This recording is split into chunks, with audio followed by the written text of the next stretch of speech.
to be? What's a cup of tea? What's mushy pea? What's the biggie thing? What's all this then?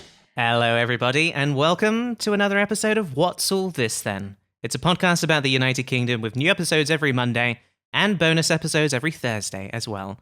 In the previous episode of What's All This Then Finest, me and Libby did a draft to figure out once and for all, what is the best British crisp? What's the best one?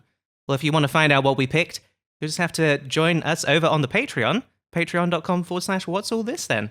But today on the show, please understand that when it comes to today's episode, we didn't have mush to go on. If you wanted an episode with extensive research into an unremarkable side dish, maybe next time you can fish and chip in a little. But personally, I think sometimes it's fine to Wigan it. So that was supposed to sound like wing it. Wing it. So please forgive me for that.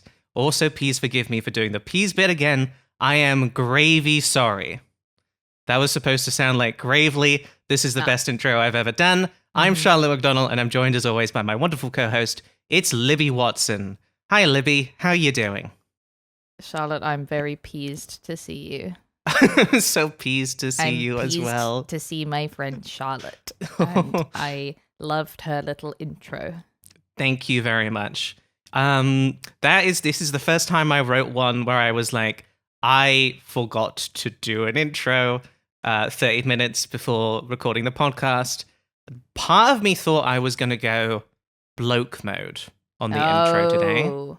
But then I was like, I tried to do the voice and I was like, I don't know if I can go bloke mode. I feel like without the context, me going bloke mode means something very different. It means something. Everyone is going, oh, okay. I wouldn't have said that myself, Charlotte. But it's okay for me to say that I'm going bloke mode. It's okay for you to. You can go bloke mode whenever you like, honey. Exactly. I tried to see if I could bring out my boy voice yesterday. Because I haven't done any real vocal training or anything as part of my transition. But if I'm to try and access my old voice, it's actually really difficult for me to It sounds like you're putting on a voice. It does sound like I'm putting on a voice now. Yeah. But that's actually this sounds like metaphorical pain. It actually literally hurts a little bit. Sure, yeah. The resonance in my chest to do that. It's so weird. So weird how gender works. It's cool though. I mean, it's cool. It's interesting to me as as a cis boring person who's just got one voice. I think it would be a cool goal for me to try and develop a bloke voice. I would love to hear your bloke voice. Yeah, Libby. Mm-hmm. That would make me happy. Hello. Hello. Yeah, when we're talking about a bloke voice, we're talking about something very specific that our guest today has done in the past. And our guest today, of course, he's a streamer who has been in the game longer than anyone else I know, having been a Twitch partner for over 10 years. He's a member of the Goo Crew, and he's our friend. And he was the first person to ever catch the bloke mind virus. Welcome to the show, HCJustin. How are you doing, Justin? I'm well. Thank you for having me. Now, Justin, would you like to maybe explain a little bit about bloke mode? Because we've really put it right up at the top here. It's right at the top. Indeed. It's I guess at its core, it's just a really, really bad accent I do. Just a truly No. Come on, mate. It's a rough one. The accent that is. I feel like it's all right. It got better. Y'all helped me figure some words out last time. Mm-hmm. Yeah, I will say the thing about doing other accents is you don't always know what vowel sound you're supposed to make. You know? Yeah. Yes. And it turns out, yeah, every time I'm wrong, I sound like a Cajun fella. So. That is true. So bloke mode was. Where did the idea for bloke mode come from originally? Was it just it would be funny if I tried to be kind of British and that was sort of it on my stream? Yeah, that's the pretty much the long and short of it. I mean, a big part of it too is I knew that I didn't really know anything, which I figured would make it funnier. Right. Like it'd be funny to pretend to be British where I've got like 3 points of reference. Yeah. And I learned a lot. So. Yeah, I think that's good. And it's refreshing to recognize that because I think there's a lot of Americans who are like, who think that they know plenty about Britain and they just have the same 3 points of reference. And they think they've basically got the whole thing.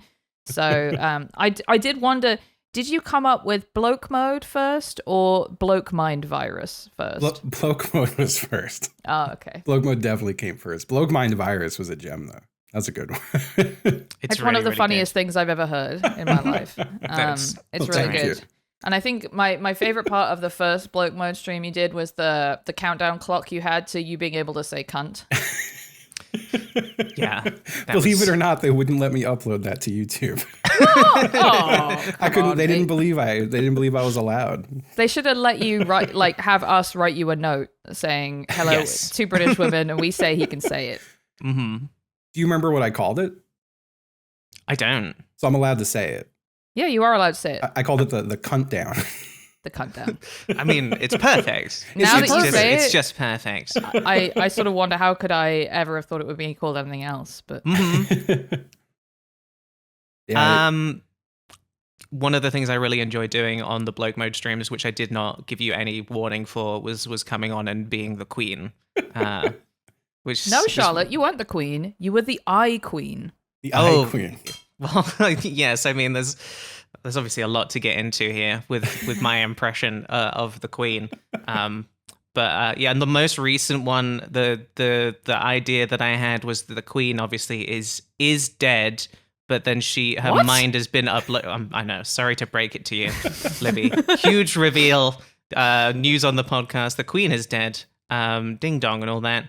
The queen is dead, and so her mind has been uploaded into an iPod. Because why not? And so therefore she is the eye queen. I don't know if I can do the queen voice today, though. I feel like I've had like a cough come back. Unfortunately, I've just been like, I've had the thing where I got sick and I got better, but not all the way, and I've just sort of been like a little bit sick for like weeks now. Yeah. I feel like if I try and do the queen voice now, I'm just sort of like gonna do some really bad coughing into the mic. But I don't know, maybe I'll warm up later. I think maybe the human body can only take one per day of bloke voice or queen voice. And it's actually like, like how you shouldn't use like a cleaning spray with ammonia in it and then immediately after use one with bleach in it because it creates chlorine gas that kills you. I think it's the same thing with queen voice and bloke voice. If you do them too close together, it creates deadly noxious gas. I actually didn't know that. But that's fine because I just don't do any cleaning. So that's a big life hack for sure. Yes. Yeah, I'd never heard that before. I remember when I was moving when I was younger. I don't know what I cleaned with, but I'm so certain that I passed out. I was out and woke up with a crazy headache and had no idea what was going on, and just like a bucket of cleaning solution next to me. Yep, that sounds like horrifying. Yeah, it's very scary. One time I cleaned the shower because you use ammonia, like a lot of glass cleaning stuff has ammonia in it. So I did the shower doors and then I used bleach, and I think there was a very small overlap, Clorox spray or whatever. And I did smell something that was like, oh God, and started coughing. And then I immediately freaked out, ran out of the bathroom and called poison control. And I was like, poison control, I just having some bleach and ammonia. I feel like coughing. This doesn't feel good. Am I going to die? And they were so nice. And they were like, you're probably fine. Run the shower and have the window open for a bit. And then if you still feel bad later, take a hot shower and the steam will help your lungs. And then the next day, they called me back to check that I was okay. Isn't that nice? That's so sweet. So good. I know. Okay. That's the kind of thing that we can have if maybe we have a government is a hotline that calls you to check you're okay. Oh, that's so nice. I never I always heard about poison control, but I just never really considered you could call them. They're there. Yeah, you just call them up. They're there for a reason. Hey, I think I poisoned myself. Am I poisoned? And they say, no, you're good. They sound so nice. Now I kind of want to poison myself so I have like a reason to phone poison control. I just want someone to be nice to me in the morning and call and check in on me. Just getting a phone call out of nowhere from someone making sure I'm doing okay. Like that just sounds so nice to him. I'd take being poisoned a little bit just for the company. I'll call and say I was poisoned by the bloke mind virus. Yeah, there you go. There you go. There you go. Perfect. There you go. I wonder if they would phone you back after that one. So the main thing we like to ask all of our guests is what their relationship is with the UK, Justin. I guess I am really curious to know, pre-doing your 2 bloke mode streams, what were the 3 things that you did know about the United Kingdom? One of them is me, obviously. One of them is Libby. I'm curious to know what the third one is. The third one, huh? Well, I like plenty of music. I feel like I've always known like plenty of music from the UK. What else? there's more in there. Well, which music? Let's talk about the music. Yeah. I'm trying to think specific. So bear with me here for a moment. I'll think of some British bands. I know some like current ones I like, but I feel like all the music I like is stupid and obscure. But that's just how I feel. I think of you as you and Lewis to me are the 2 music cool guys. Cool guys. Mm-hmm. Yeah, I like that. Lewis, if I mention, if I get an artist on my Spotify Discover or whatever, and I'm like, I'm cool, I've heard of a new artist. He's like, yeah, the first 3 albums are okay, but and I'm like, all right, fucking hell. He makes fun of me because every year when we get our Spotify Unwrapped thing, I have the same top artists and often top songs every year. It's like, you know. It's The National, it's Sufjan Stevens, it's Kurt Weill, Waking on a Pretty Day is always in the top 5. And for him, his most listened to song will have been listened to like 8 times. And mine will be like 320 or something. So he has a very sort of wide-ranging taste in music. Right. But he knows about obscure stuff. I wonder, should we throw out some bands and see if you have heard, if they were influential for you? Maybe we uncover some memories. Yeah, we could do that.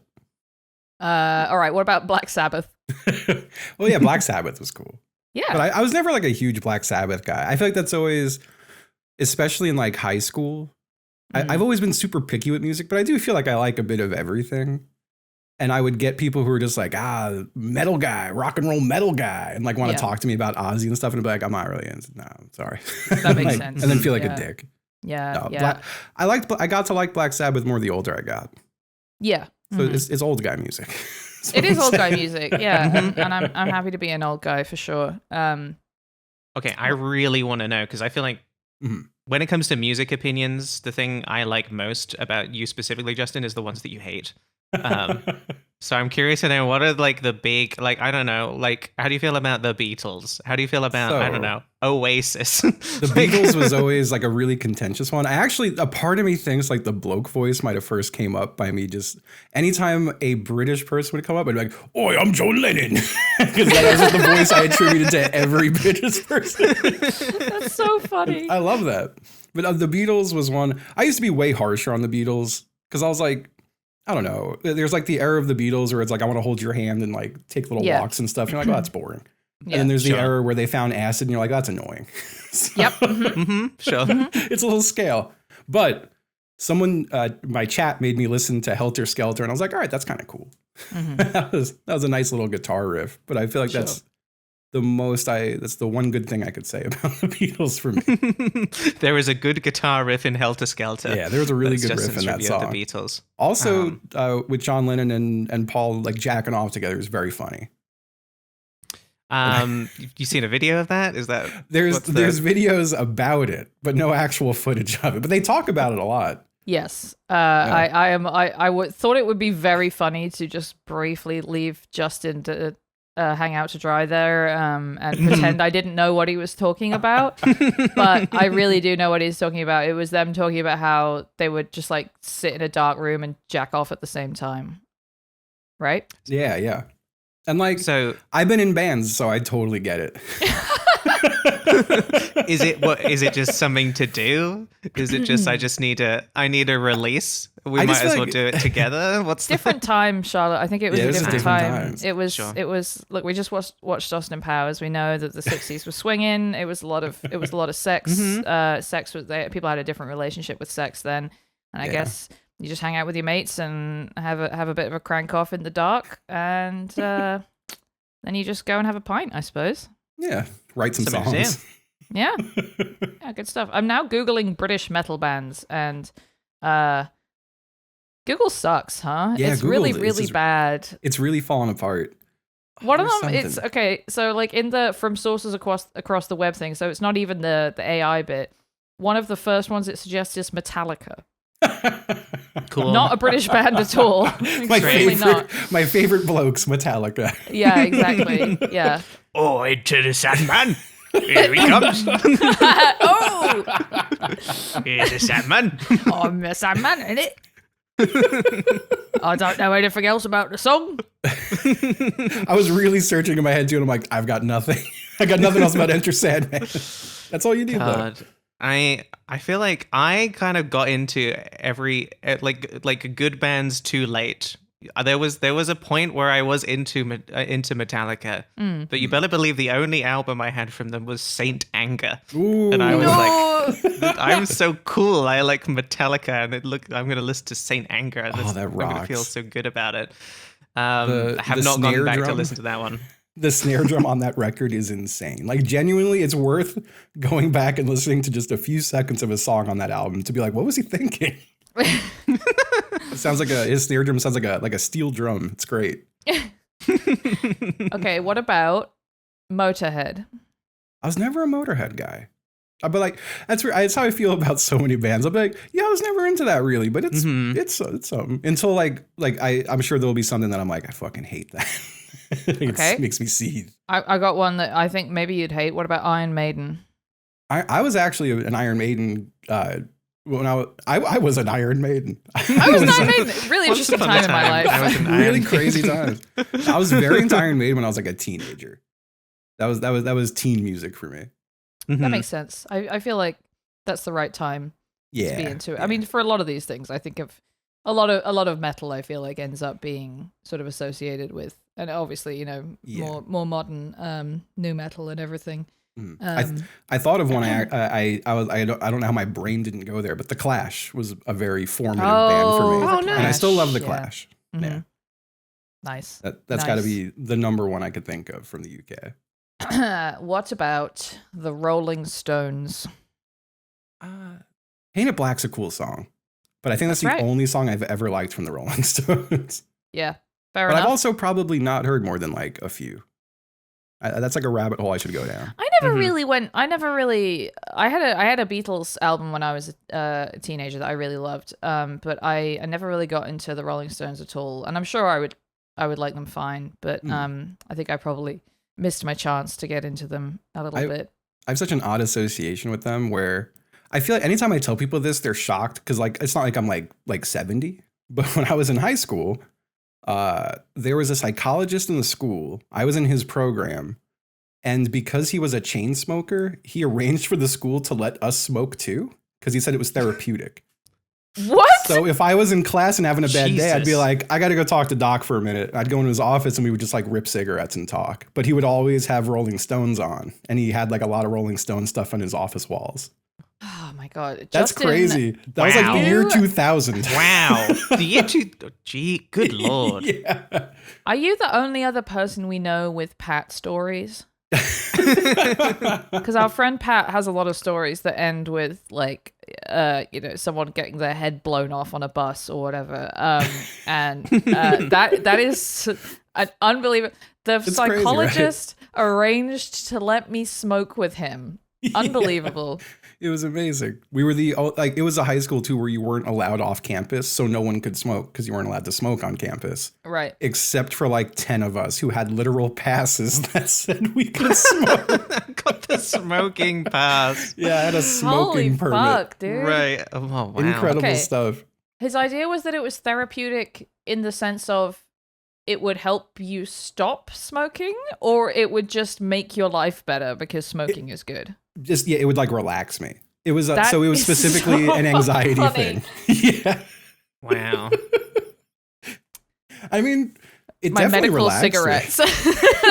cigarettes. And these days you go and the therapist gives you a Zin. Yeah. That's how it is these days, isn't it? I mean, I think cigarettes calm you down if you are already addicted to nicotine, right? But For if sure. you're Yes. not already addicted to nicotine, my I did- experience of smoking cigarettes is making me feel very unwell.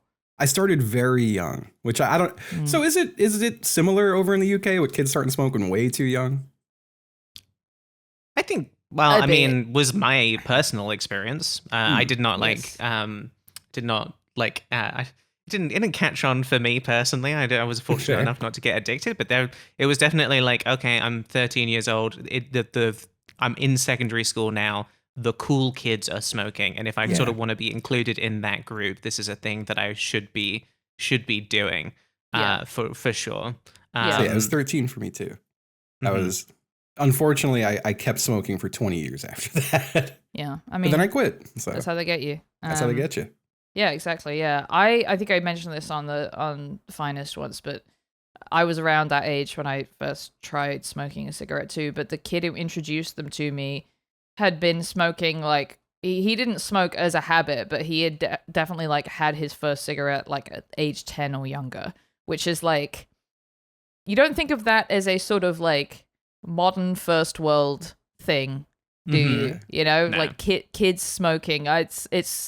It's really insane to think about. I Yeah. would guess that Britain probably does have, maybe not so much now, but back when we were growing up, both earlier smoking and earlier drinking. Mm-hmm. Like way Yeah. earlier drinking for sure. Yeah. Yeah, Yeah, earlier I really drinking, feel- absolutely. I was like I feel like I wasn't like I wasn't like a mean kid, but I was a bad kid in the sense of like, I was definitely drinking and smoking at like 13. Yeah. That's kind of insane to consider now. You were going bloke mode, basically. I was going bloke mode. Yeah. You were preparing. Full on. Yeah, exactly. Mhm. Yeah. What was everybody's first alcoholic drink? Do you remember? Ooh. For me, it was okay. It's probably something boring, just like a beer that, like a little sip of beer that my like dad gave me on the beach. I remember, in like a tiny little bottle. But probably before that, just like a little bit of wine. I mean, I'm trying to remember. I feel like it's more interesting. Like the thing that I picked as my drink when I was like drinking Yes. young, and I think it was Guinness. That is so fucking funny. Isn't How? that good? It took me until maybe last year to come around to Guinness. Mm-hmm. Yeah, I'm still on the fence with Guinness. I still do like a Guinness, for sure. But I remember trying a lot of stuff. There was a lot of just like those little like pre-mixed vodka drinks. I can't remember any of the specific names. You remember, Libby? Oh, do I ever? you got into those. My second email address was blue flavored Bacardi because of Bacardi breezes. The Bacardi. Yeah. Oh, that rocks. Oh god. And Wicked, remember Wicked? Wicked. Yeah. Yeah. It's a good name. Yeah, Wicked Blues. What else? I mean, obviously Smirnoff Ice. That Smirnoff Yeah. Ice. Yeah. somebody iced me at my citizenship party, and it was the first time I'd ever been iced. But the only Smirnoff Ice that they could find was a like liter bottle. So there's Oh God. there's a picture of me drinking from a massive bottle of Smirnoff Ice, That and I is really like great. it. Justin, I saw you laughing when we were talking about first alcoholic drinks. So I got two. Well, one is the first one was me and just a childhood friend who I can't even remember his name. It was very like I was very young, like maybe single digit numbers young. Yeah. And both of our dads took us somewhere, but they had a cooler of Zimas. I don't know if you're familiar with Zima. It's I'm gonna have to definitely Google something Zima. I've I only think- heard of in The Simpsons. It was like the first Smirnoff Ice. It was essentially Okay. alcohol Oh, that yeah. tasted like soda candy. Yeah. And Mhm. we went into the cooler and we're like, we're gonna try one of their alcoholic drinks. Mm. And it tasted amazing. And then I got like shit faced because I think I drank like 4 of them or something. Like Yeah, well- we just kept going at it. Yeah. That's how those things were like. I think that's what they were intended to be. Is like they taste like Yeah. soda. They're basically for children. It's a way of Mhm. marketing alcohol to children. Yep. And Yeah, not good stuff. Not good Yeah. stuff. And another thing that I've been reminded of, way back when I was still doing music stuff, our friend's band was coming back from tour and playing like a hometown show. And for anyone listening, it is my friends in Bomb the music industry. So they're playing a show and all of our friends are helping them load merch in. But we emptied one of their merch bins and filled it with like 40 Smirnoff Ices. And then when we got in the venue, just like presented it to them. That's really funny. And iced the whole band.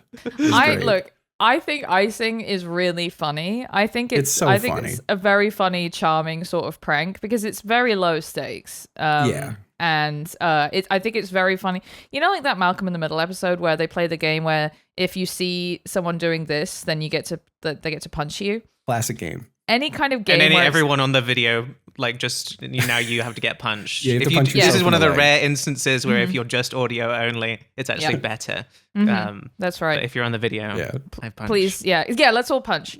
There we go. Yeah, Perfect. Got you, mate. Twat. Got ya. Hey, fucking twat. Gotcha. Anyway, yeah, I think that's very charming. For me, my earliest, I mean, it is possible that I feel like I maybe tasted my dad's beer at some point when I was little, but my first sort of alcohol experience is really embarrassing. Is in the village where I grew up, there was like a tree at the bottom of the garden of one of the manor houses, which it would have been the lay manor back in medieval times, or sooner than that, which meant it was not associated with the church, and it's not where you lay someone. And there was a tree at the bottom of it where you could climb over the wall and hang out under the tree, and no one would see you were there. But it was basically in the middle of the village, and when I got up to secondary school, there was like a girl that we were friends with who was a couple years older than us, and she was like a bad girl. She was a witch. She was like, into Wicca and got us into Wicca. Yeah. And we'll talk about that in the future. She kind of was like, I don't know, teaching us dirty just words. Real quick, Libby, I just can't not think about the fact that this all sounds like a fairy tale at the moment. I'm going down to the tree at the bottom of the manor to hang out with my witch friend. I was like, what?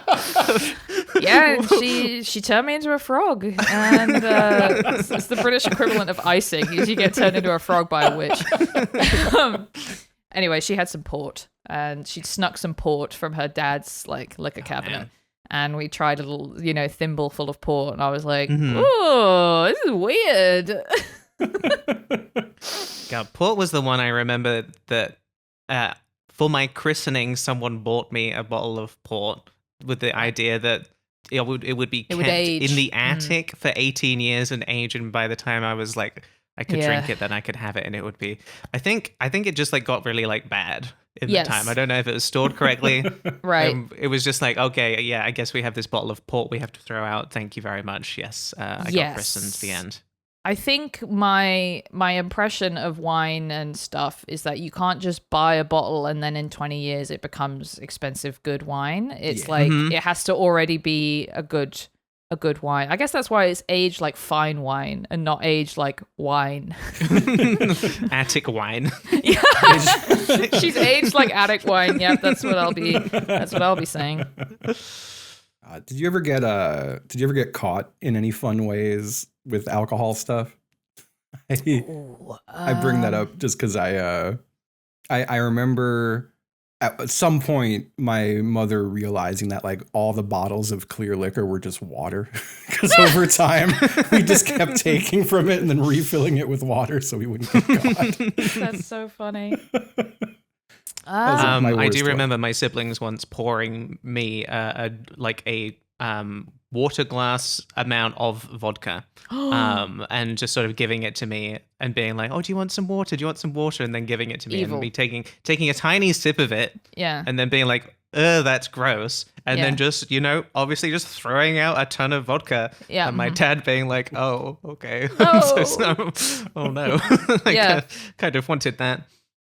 Yeah, I do remember at one point when I was 16, I decided to it would be a cool thing to have some hidden alcohol in my room. So I poured a bit of vodka into just like a plastic water bottle and hid it in one of the drawers of my bed where there was also a packet of cigarettes that I never touched. Mm-hmm. And I remember finding it like a year later and like opening it, and I was like, this smells like the plastic has leached into the vodka in a way that I'm just not gonna bother with this. So I just didn't. Plastic infused vodka. Yeah, not good. Probably a lot of BPA in that. Yeah. I don't really think I ever got. I mean, the thing is my parents were extremely permissive about drinking. They were very much of the I'd rather you do it in the house, or I'd rather you do it, on the cricket pitch, which is where I did a lot of my early drinking, was on the cricket pitch that was, 100 feet from my house. So it was pretty low stakes. I was never interested in like going out into town or whatever. Even when I was old enough to drink, I wasn't interested in doing that. Yeah. So she would give me a bottle of wine to take to people's houses when I was like 17. She's like, "Do you need a bottle?" That's nice. That's awesome. Mm-hmm. Really the only time where I got like actually really drunk when I was too young to do that was also like all of the adults were also sort of like hammered, and it was just like I think they just sort of accepted the fact that it was happening. Yeah. But that was when it feels similar to my main drink being Guinness. But I got plastered on Pimm's at that particular wedding. That was my first really bad hangover, and that was also the day I decided to quit drinking. Pimm's is a dangerous one for sure. I remember some early migraines. I mean, my second migraine ever was like, I think I was 10 maybe, and my dad and my stepmom were like, drinking Pimm's, and they gave some to my brother and stepbrother who would have been 14 and 16, and they were like, "There you go, Libby, you can have some." And I was like, I'm too young to be drinking. Pimm's. Like, I don't like it. I'm sure that they put like this much Pimm's in it, and the rest was Sprite or whatever. But I remember getting a migraine from that. Mm-hmm.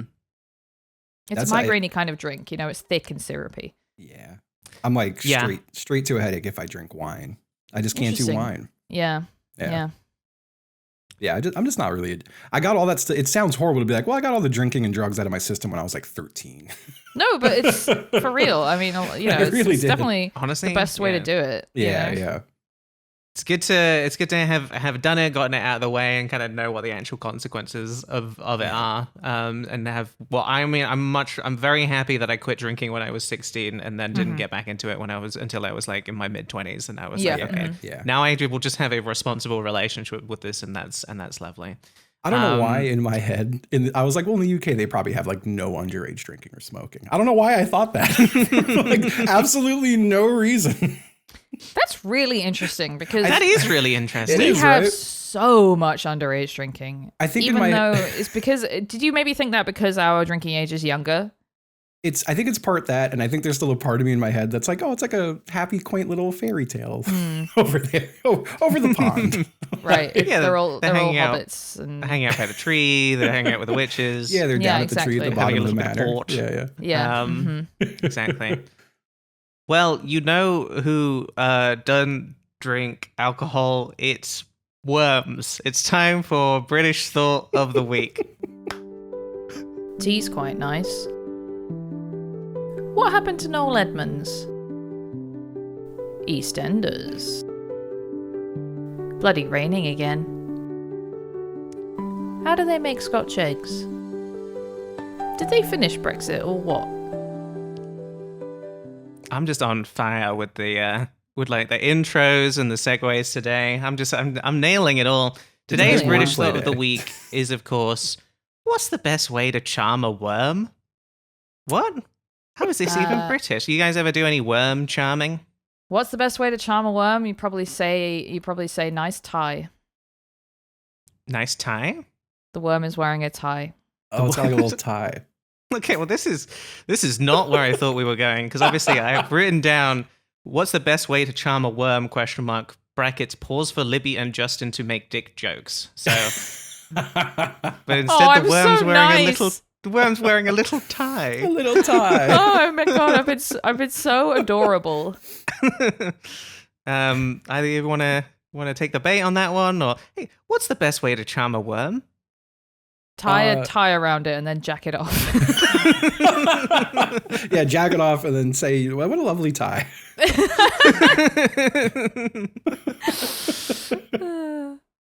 So today's British Thought of the Week came to us from Hannah Homfeld, who left this as a comment on Patreon. And I want to say Hannah also left about 30 different other ideas for British Thoughts of the Week in that comment.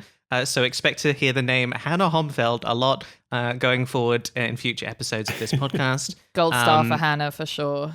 Yes, absolutely. Thank you, Hannah. And if you would like to send us a British Thought of the Week, if you're on the Patreon, you can just leave us a comment there or what have you. But probably the best way to do it is to send us one to the email, which is whatsallthispost@gmail.com. Today, we are talking, of course, about the Willaston Worm Charming Championships.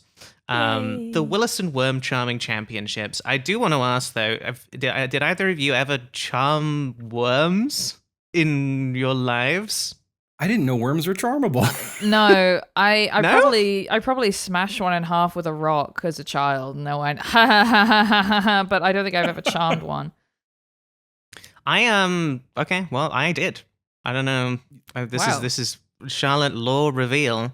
This is the thing you can do is worms will come to the surface of the ground if they think it's raining, which I believe you would think that they would do it because they like the wet or something. My understanding is they do it because it would kill them if they didn't go up because of maybe drowning. I think that's how it works. That's interesting. sense. I have to confess that my first thought was, could you charm a worm by pissing on the ground? I mean, technically, yes, right? You're pissing on the ground, and that's water. That's the kind of the closest you can get. And they think, oh no, I'm going to drown in piss. This would be terrible. Oh no, and I'm going to climb up and writhe around in the piss and be like, oh no, this is so bad.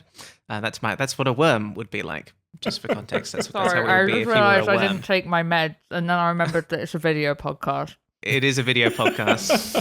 For all the audio, people can also hear the meds in Libby's Meds mouth, are- which meds is are important. good. Yummy. So we're talking about the Willaston Worm Charming Championships, which is something that happens once a year in the town of Willaston. Specifically happens at the primary school. And the whole idea is you got half an hour. You've got a 3 square meter plot. Can you get as many worms as possible? Wow. Now, I'm kind of curious to know how many, if knowing basically nothing about worm charming, I guess. Or worms, honestly. Or really worms. How many worms do you think you could pull out of the ground? If you had given half an hour. So are there just worms everywhere? Like, what if you got a plot where it's like, there's just no worms here? Justin, don't you live have here. You've taken the words right out of my mouth. I don't know how many worms I should expect there to be in a 3.5 square meter plot of land. I would say I could probably get you 2 worms. 2 worms? I think I Right. could get you 2 worms, yeah. 2 worms? That sounds fair. Are you allowed to dig? You can't dig. No, Oh, unfortunately, in this I'd probably competition, get you can't no dig. worms. There's no worms. And you to be can't turn had, anything sorry. over. Yeah. There's not like a big brick that you can just Sure. turn over. Yes, yeah. Yeah. No, the whole idea is you're trying to get the worms to come out by mimicking rain, but you can't dig. What you can use. Well, let me just show you some footage of what is actually happening at this Please. event, because it Yeah. is. Many people use many different methods to collect their worms. And let's just say 2 worms. If you got only 2 worms, you would not be doing very well. Indeed. Oh, Oh no. no. We have a little bit of stuff here, which you'll be able to see on the video version of the podcast, but we'll describe it for the audio people as well. Let's take a quick look. A great worm charmer, yeah, he's got the ability to waggle his fork back and to, or in Excuse a me? circular motion, which is called twiggling, or we can tweak, which is at a distance. It's all in the arm movement. Okay, that looks a fucking The lot worms like can be digging quite to cunning. me. They seem to remember what happened last year, and they have been known to switch over from one side of the field to another to avoid bringing up again. Didgeridoos are from Okay, Australia. bloke in a bird outfit. Australia's Bloke, down yeah. under.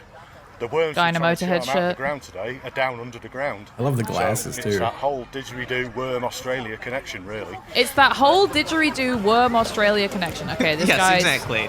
putting Yeah, on a he's gonna worm use- costume. How do we look? Ridiculous. You look lovely, mate. Various techniques that you can try. I love the Worm credit here, impersonator. Chris White, worm Worm impersonator. Guy is essentially just wearing like a pink sleeping bag to look like Yeah. a worm. And it's supposed to be It the all way looks that like you pink underwear. hit the fork and mimic the rain that attracts them to the surface. We've had no success with that, so we thought we'd try doing it by dressing up and singing as well. And we still haven't Oh, got any this worms. is so nice. It's usually Patting two the people ground. at the plot. With the aid of gillies, that's the people who can help you get the worms once they've come out. And then it's just a mad free-for-all of getting as many worms as you can. It's worm bedlam. Wow. I mean, I can't begin to convey how many people there are on this field. That's intense. Hundreds More of than people. 10, right? Yeah.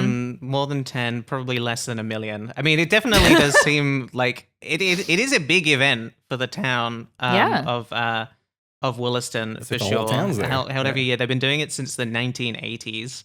I have to simply say that in the first ever instance of the Willaston Worm Charming Championships, the winner was, of course, Tom Shufflebotham, who managed to collect 511 worms. Wow. Holy fuck. Which kind of does sound like made up. Like that's something that they would say for the first one that happened back in the Yeah. 80s when they don't have like clear records for it. Yeah. The current world record, current record is 567. And that was done in 2009 That's by wild. Sophie Smith. Kind of think I want like a summoning salt style video of how very slowly over the years they have developed increased tech to get it from 511 to 567 over the course of 45 years. Yeah, someone found a breakout worm glitch. Yes, but then something crazy happened. Unfortunately, it seems like whatever tech that they did have is sort of left. So the most recent one happened just this June, which the Thomason family one. You want to guess how many worms the Thomason family got? It's a thinker, I know. It's So not they don't have the 567. record. Yeah. Yeah. The Was it Thomason family. 566? so close. They got. Imagine this. Imagine winning the worm charming championships with 71 worms. Pathetic. Whoa.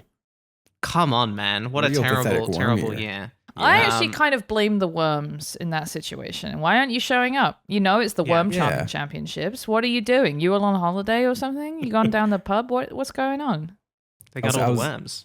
I was very impressed that they were like hitting the ground and like making noises and stuff. Because I really first just picture them like, well, I guess it's just like a bunch of people standing around with hoses.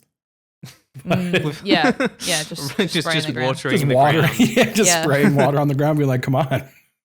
How do they count the worms? Do they just pick them up individually? That's what the gillies are for. I believe. The gillies, of course. Yeah.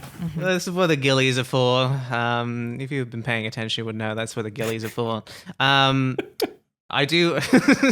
I want to show you like some more footage of actually. I want to show you the footage from this the 1999 competition. Just want to just a little bit of this. Just Big to show year you in some of worm charming, of the yeah. little techniques before we actually start playing this. Really liked the interstitials between like the worm footage in this particular like video. Yeah. Is just they've put in a bunch of worms on some glass and just shot it from the bottom, so you can just see a bunch of wriggling worms. It's quite quite nasty. nasty. Yeah. Artistic. quite nasty. Oh, what a good worm shirt. Looks like You can Simon only Pegg. use vibrations, and you can't use water. There's obviously been a lot of weird methods used over the years that you've seen. Can you give me a few examples of these? The weirdest one was a horse. We used to poop the ground, you know, and then give pony rides afterwards. The first thing you need to charm worms is a pitchfork. Worms I love believe horses. as well. You remember the guy with the long beard in Yeah. the previous video? I think this is the same guy. It is. You're right. I think this is the exact same guy. Oh He's my just been- god. Yeah. That's so nice. Fork into the ground at about 30 degrees. He looks a bit like Dr. Jacoby from Twin And then we're going Peaks, to twang it back which is in hidden two. for the audience, but So not we'll for raise it back Charlotte. like this, all like that. Yes, that's right. But you're not permitted to break the soil. But lots of other charming I love the techniques are also rules. developed. I know. I like the traditional beating with the sticks. It's like whacking day in this I want that shirt so bad. The shirt is fucking sick as hell, isn't it? Yeah, it's worm with sunglasses. What could, Yeah. what could be better? Maybe if we do merch, we'll do worm with sunglasses merch. I do. Or worm with tie. Worm with Hey. tie. Worm with tie would be really, really good. All And they we're look gonna like cut away. us. Cut away when the worms appear again, and also just a little bit more worm stuff. There's so much worm footage to The enjoy. world for of this worms. one. Wealth of worms. There's a whole world of worms I knew nothing about. Oh, he's playing this saxophone. Yeah, can you try this particular couple really did interest me a lot. The guy who is playing the saxophone while the lovely lady next to him is moving the pitchfork around while also just banging on the top Yep. of a candle. Anyway, It's like surprising enough, avant-garde these two music. didn't win. Yeah, I think the thing that's upsetting me here is I want to know what everyone is doing and how well they did. I want numbers. Okay, so what we have here is a guy kneeling on the ground, a trombone directed directly into the ground, like shoved with the hole of the trombone facing directly onto the earth. And just wailing on it, just going crazy. Just going crazy mode on that going fucking thing. crazy. Yeah, this particular moment with the kid with the trombone did make me laugh a lot. Also, really like this child here is holding up the worms, thinking that the video is a photo, and pulling a nice smile. Oh. he doesn't realize He's been realize it's a tricked. video. He's been bamboozled. Yes. Yeah. Do you want to look at the 18 rules of worm charming? Yes. Okay. I let would me really love to. hang on. I'd like to guess some first before we. Okay, go ahead. Ooh. See if you can guess some. Okay. Well, first, no eating the worms. That is actually not one of the rules. All right. Well. Is there a you can't bring your own worms rule? Yeah.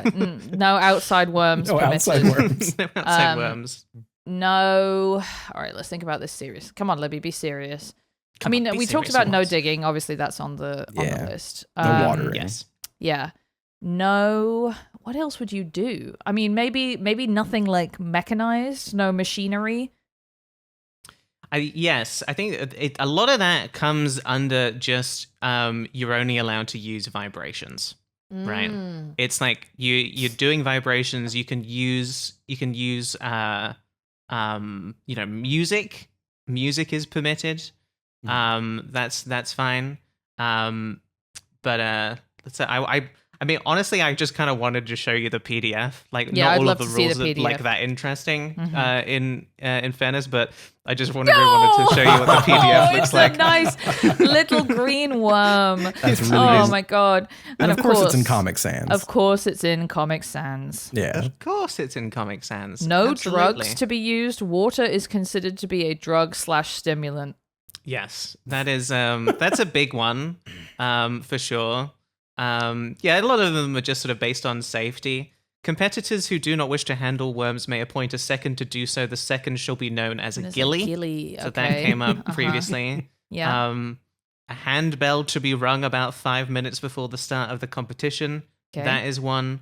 In the event of a tie, the winner must be decided by a further 5 minutes of charming. So they do pick the person based on the number of worms. They also do have they do to keep track as well of like the heaviest worm, which is currently in at 12.08 grams.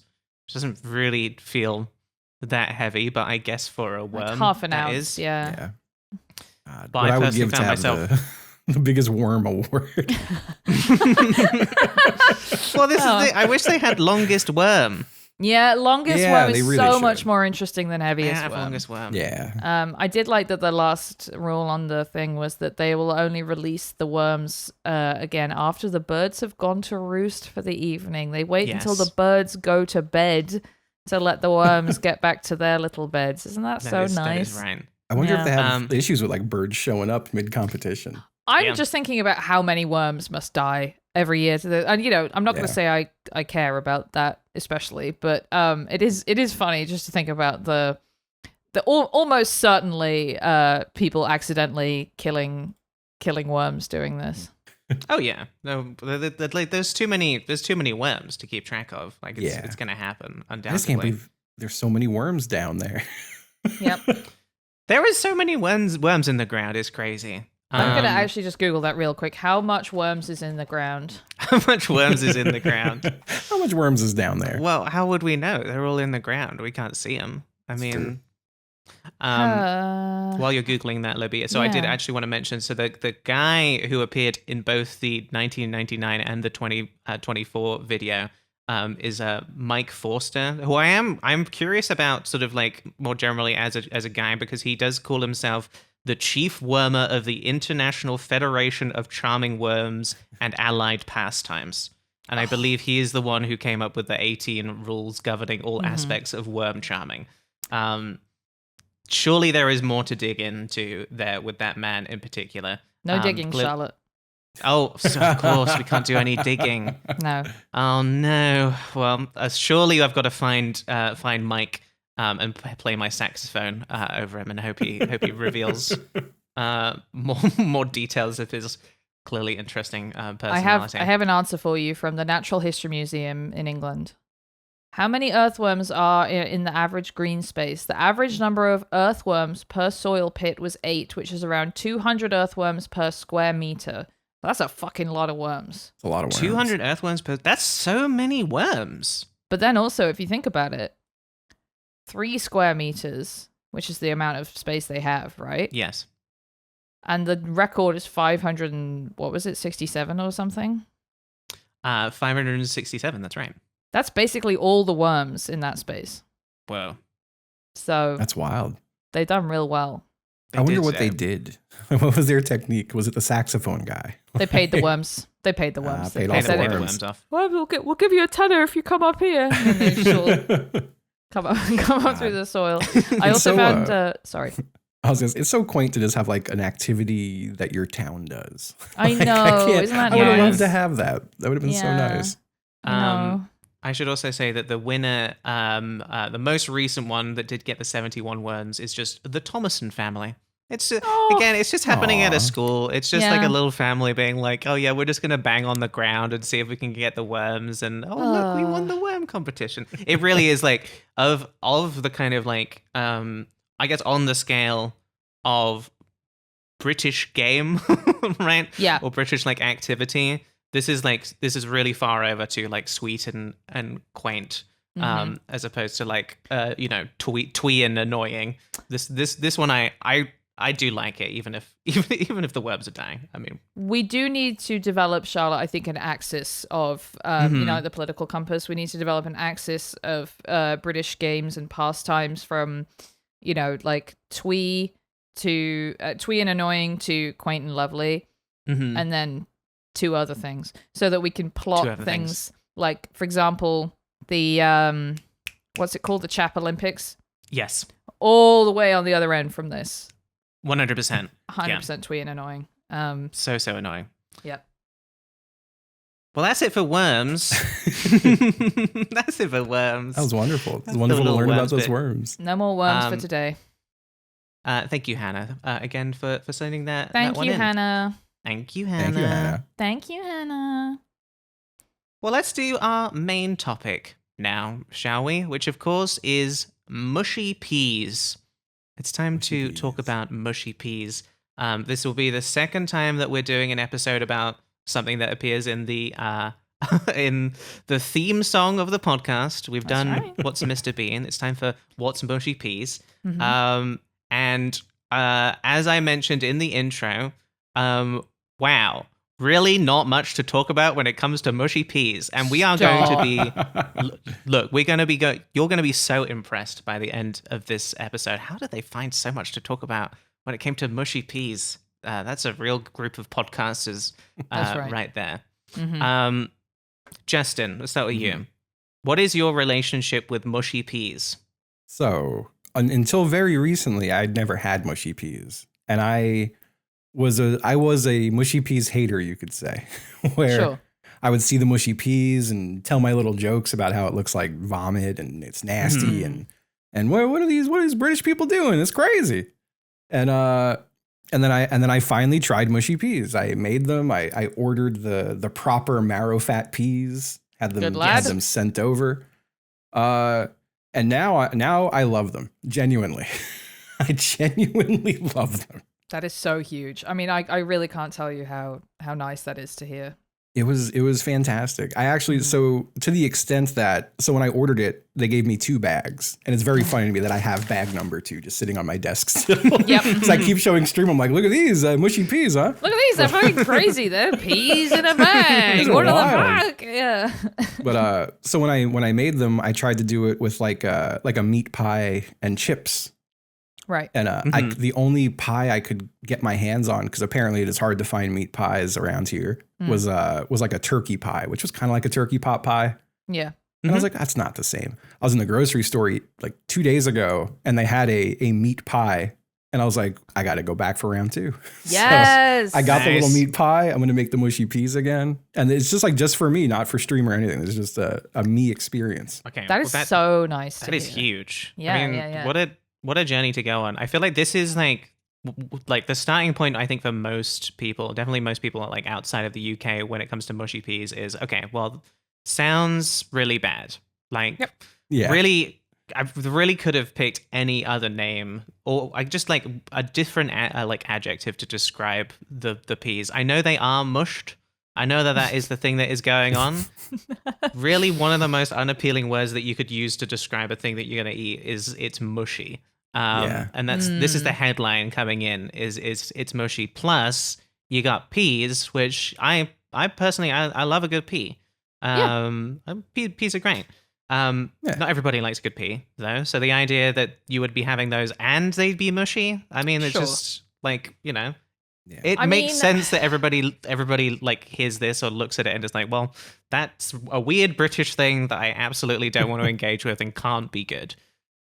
Yes, I mean, we have to say the color is off-putting. They are, especially like, let's say most Americans are seeing. Well, okay, I wouldn't say most Americans are doing the scrandle every day and picking which footy scran item got voted as scran more than the other. But when people are seeing pictures of mushy peas, it's gonna be.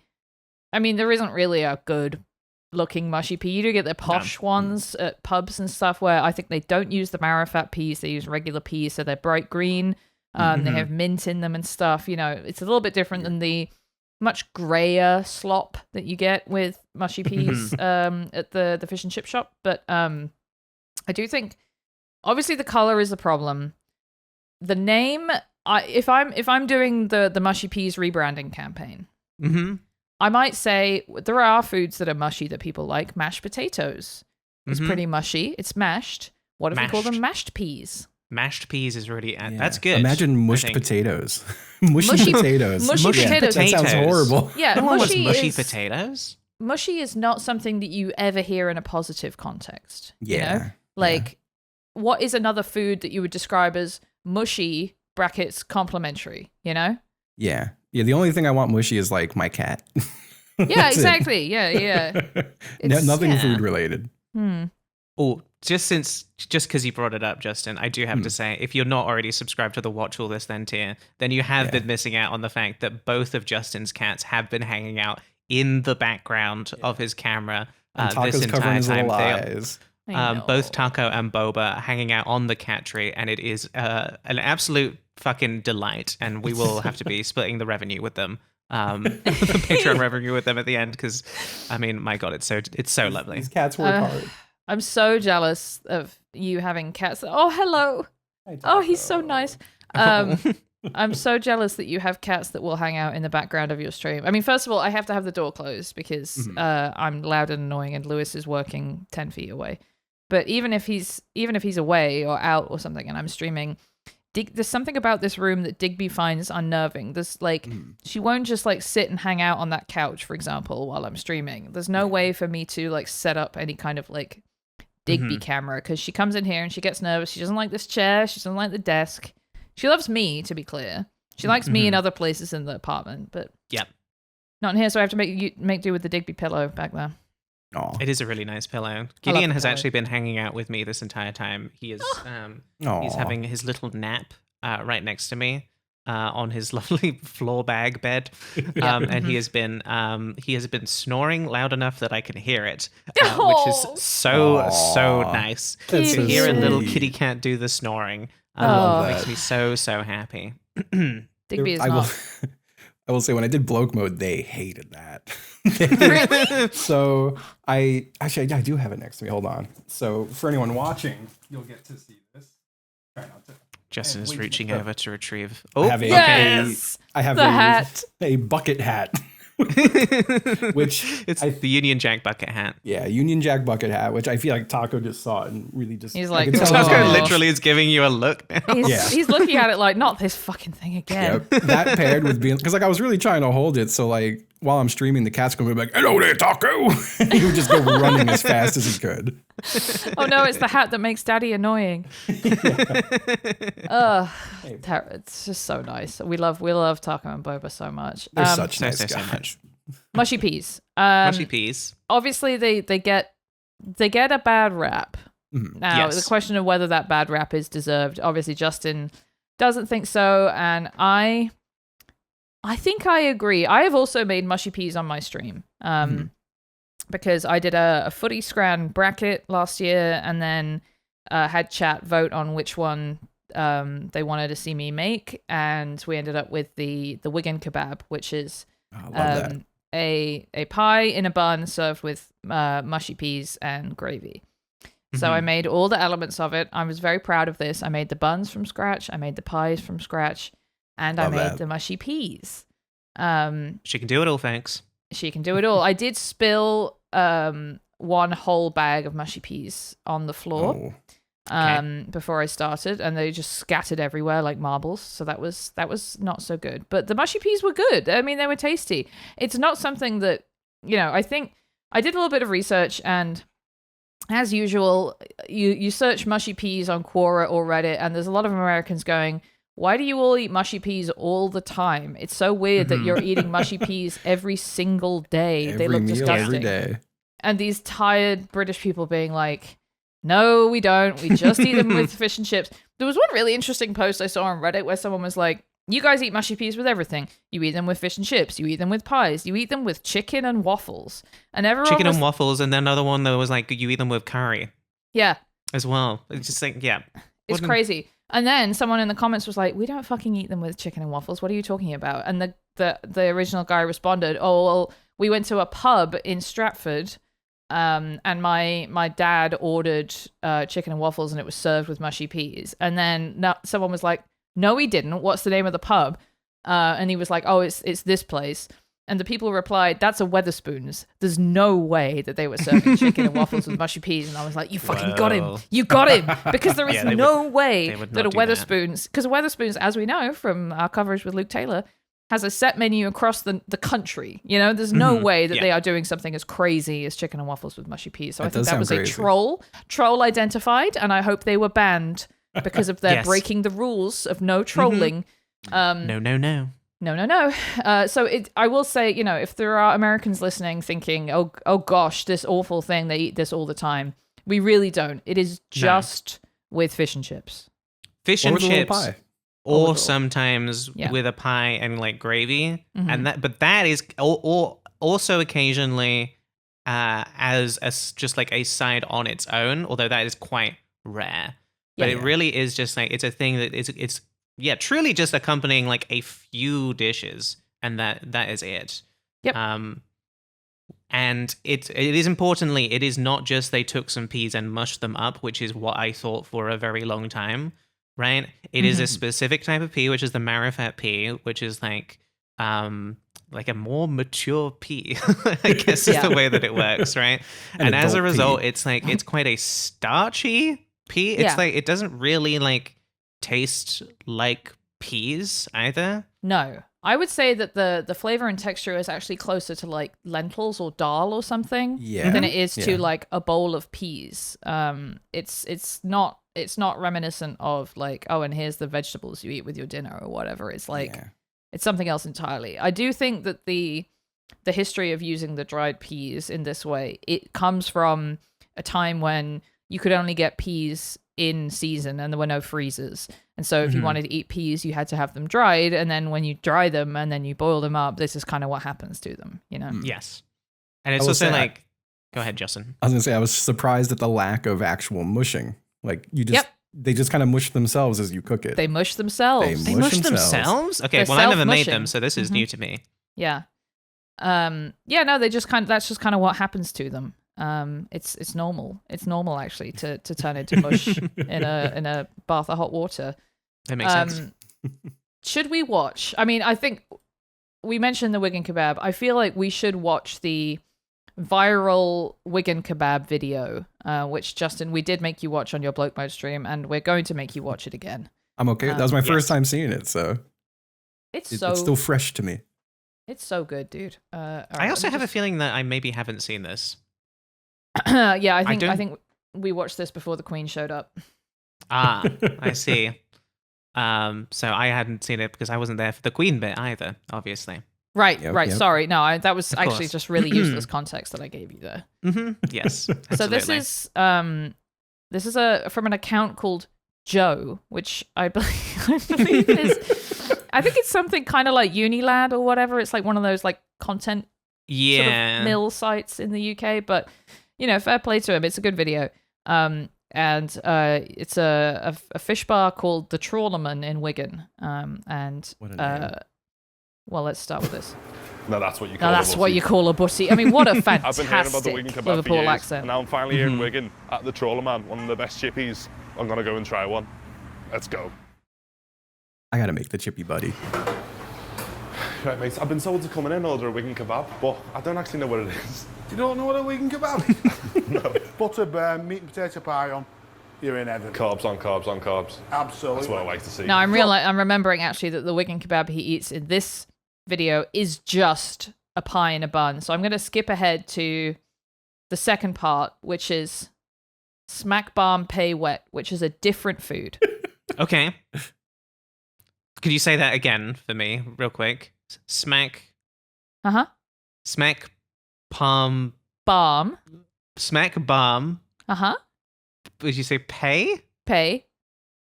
Smack palm bay wet. No. This is why Palm Bay. Okay, now I'm thinking about Palm Bay as like Salt Bay. You know, he sprinkles the salt, but Palm Bay sprinkles the parmesan from really high. That could be us. All right, let's skip ahead. He's eating his. Spot on, mate. So I'm just looking at the menu here, mate. I can get a smack for 40p. You can get a smack for 40p. So what is smack? It's well known in Wigan. Smack burn pea wet. Smack barm pea wet. Yeah, it's a cheap treat for a kid. Some grown-ups get them. But you're looking at 80p, you've got some hot potato, batter on, salt vinegar. What's pea wet, mate? What's pea wet? In Wigan, it's as good as gravy. It's the water off the peas. You get a few peas in as well, but you don't, it's free. Just moist your chips up with a bit of the pea wet. With a bit of the pea wet. You can see why this went viral, because not only is this bloke great, but the concepts and the fact that he's so baffled that someone wouldn't know what pea wet is. Yes. It's fantastic. And again, I forbid you, American listener, from going around saying this is what you eat. This guy this guy is from Liverpool, which is so close to Wigan, and he had never heard of this food. These are hyper local things. Yes. The smack barm pea wet. God, I fucking love how just like in this world this man is. The concept of anyone not understanding smack palm bay well. No. Try it again. No, I'm not going to say it ever again, actually, is the way that it's going to work. I'll say it for us both, Charlotte. It's smack bum. I notice he says pea wet, not pay wet. But I think that's, this is it's a cultural accent difference, Okay, sure. In different parts of the country. I think I've got room for a little bit more, mate. Can I get a smack bar and pay wet? See, he said No pay. problem at all. Smack Get your pay wet. Got your pay wet. There you go, young man. Enjoy. Cheers, And mate. this is ATP, Smack which is bar like and pea wet. $1.20. Gotta be honest. The look of this pea wet is knocking me a bit sick. It looks fucking big. Fucking minging. Oh, I love this kid. Got a hefty dollop of pea wet there, and it's actually quite nice. There's no pea. There's just wet. There's no pea. There's just wet. No pea, just wet. Smack bar and pea wet and the Wigan kebab. And I don't know which one I prefer, if I'm honest. So that's the Wigan kebab. Obviously a lot more meaty and no peas. See, the smack bar and pea wet, it's got more of a crunch. I'm gonna have to go to the smack bar and pea wet. I'm sorry to all the Wigan kebab lovers, but it's got to be the smack bar and pea wet. I think I've got room for a little bit more, mate. I mean, I think I see it like a bit. It was a sort of like slipper-shaped piece of fried potato, which An was odd-looking piece of potato. Yes. He said it was a treat for a kid, which is interesting. That's the thing you feed your child is a little fried slipper of potato. It kind of looked a bit like a badly cut like waffle fry or something. Yeah. Kind of long. I actually wasn't. I didn't actually. I thought it was like a little bit of fish. Honestly, I wasn't sure exactly what it was. It did look just like more based on like what I fish was than looking at. potato. Yeah, it looked like a big flat piece of fish, but it's I guess it's like mashed potato or something. It also reminded me that there is a dish in Australia, and specifically in Adelaide, which is where our friend Demi is from, and she has mentioned this dish before. It's called a pie floater. Ooh. A pie floater. Yeah, I did discover the pie floater as I was looking into mushy peas. Justin, are you familiar with the pie floater? No, Horrible I'm not. name. What a horrible horrific name. True. I mean, worse than mushy peas, I gotta say. Unbelievably worse than mushy peas. And what this is it's a cousin of mushy peas. Clearly, it's a thick pea soup. So on the on the spectrum of you got the whole pea, that's the thickest thing. Then you've got thick pea soup. Or no, then you got mushy peas, then you got thick pea soup, and then you got pea soup. So it's a bit wetter than mushy peas, but it's thicker than regular pea soup. Or indeed than pea wet. And what this is like a bowl of pea soup with a pie in it. Yes. And I was good. It's really not a pie in the soup, not a pie in it. Pie in it. It's a pie in it. It's a pie in it. But if you look at this, I mean, this is described as a pie floater, but what this is. I love that we both had the image ready to go, Libby. I'm going to share mine just to prove the fact that I had it. The submerged pie. This is a submerged pie. It's like there's no floating. If I didn't know that this was a pie floater, I wouldn't know that was necessarily even a pie. It's so submerged in the pea. It's so much pea as well. Like so much more. Like if you're way too. If you're thinking about like mushy peas, you usually get sort of like a small side to accompany it. You get just the pea, a little pea cup. is a little cup exactly. The pea is really the main part of the pie floater. As the name wouldn't suggest, I would say. As the name wouldn't suggest. I mean, brutal. Wikipedia says commonly consists of a traditional Australian-style meat pie, usually sitting but sometimes submerged, traditionally upside down. What the hell? I mean, obviously it's upside down. They're in Australia. Yeah. Yeah, there it is. There it is. Oh, God. Ho, ho, ho. And apparently people often put ketchup on it. That does sound weird in this context because of it, like putting ketchup on a soup is really quite strange. Yeah. I mean, they call it tomato sauce, but I think what tomato sauce is, they say tomato sauce to mean ketchup in Australia, I believe. I'm sure I'll get some angry emails if that's not quite right. I think that's true. There are a couple of other interesting variations of mushy peas that we should talk about before we move on. There is a thing called black peas, also known as parched peas or dapple peas, which is a traditional Lancashire dish served with lashings of malt vinegar around bonfire night.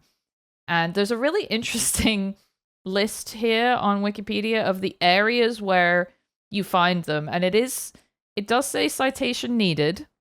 And I kind of agree, because this list of the areas in which you'll find black peas is hyper specific. It says consumption is limited to certain areas within the historical boundaries of Lancashire, notably Oldham, Wigan, Bury, Rochdale, Preston, Stalybridge, Lee, Atherton, Tildesley, Ormskirk, and Bolton. The next station is Wigan. Exactly. So apparently they're commonly sold at fairgrounds. So less the fish and chip shop thing and more fairgrounds. At fairgrounds, they were traditionally served in white porcelain mugs and eaten with a spoon. Isn't that nice? Oh wow, that is lovely. Like a little hot cocoa, but it's mushy peas. I like that. There's also something called Carlin peas, which it's been suggested that the name comes from Carling Sunday or Care Sunday, after the population of Newcastle was saved from starvation in a siege of 1327 or 1644, when a ship arrived from Norway. One or the other, we're not quite sure. It's definitely one of those, somewhere in the middle. It's crazy, yeah. This is one where I should be following the link here. Oh my god, look at this fucking website that is linked on Wikipedia. Holy shit. The Foods of England Project. The Foods of England Project. Now, what a beautiful website. Known by this name at least since Turner's Herbal of 1562. One tradition has it that when Newcastle was besieged by the Scots, the citizen might have starved, but for the arrival of a cargo of dried peas from Norway. Dried peas from Norway? What the fuck are you talking about? What are you talking about, dried peas from Norway? I do have to say as well, for the audio-only folks, the website is a bit of an assault on the senses, mostly because of the background, which looks like the red and white sort of tablecloth, because it's like a picnic. Because it's exactly a picnic website. Oh my god! And they have multiple books. I might be spending a lot of money at foodsofengland.info in the near future. As you should. Anyway, I mean, look, it makes sense to me that there would be lots of varieties of mushy pea type things. And of course, there are varieties of similar things from around the world. This is in the category of legume dishes on Wikipedia, and there's all kinds of stuff here where it's... Yeah, guys, we're going into the category of legume dishes. Going where no podcast dare. Yeah, I'll shut up. Charlotte, why don't you tell us about your mushy peas experience that you recently had? Yeah, let's do the thing, because I have been burying the lead significantly on my own personal experience with mushy peas. Justin, you might be surprised to find out that you tried mushy peas before I did. Wow. Because how long ago was that? It was just like a few weeks ago. This was not long ago. This was like 2 Sundays ago. yeah, exactly. So we're doing an episode about mushy peas, and I was like, well, I should probably try mushy peas for the first time then, if we're going to do an episode about it. That's how committed she is, folks. Yes. So literally just yesterday, I had mushy peas for the first time ever. Now, I did not have the same experience that you had, Justin, in that I did not make my own, because I cannot be bothered. But I kind of figured that what I would do is I would use this as an opportunity to also see if there are any places in Toronto where they would do like a good mushy pea, and also possibly have like actual good British food.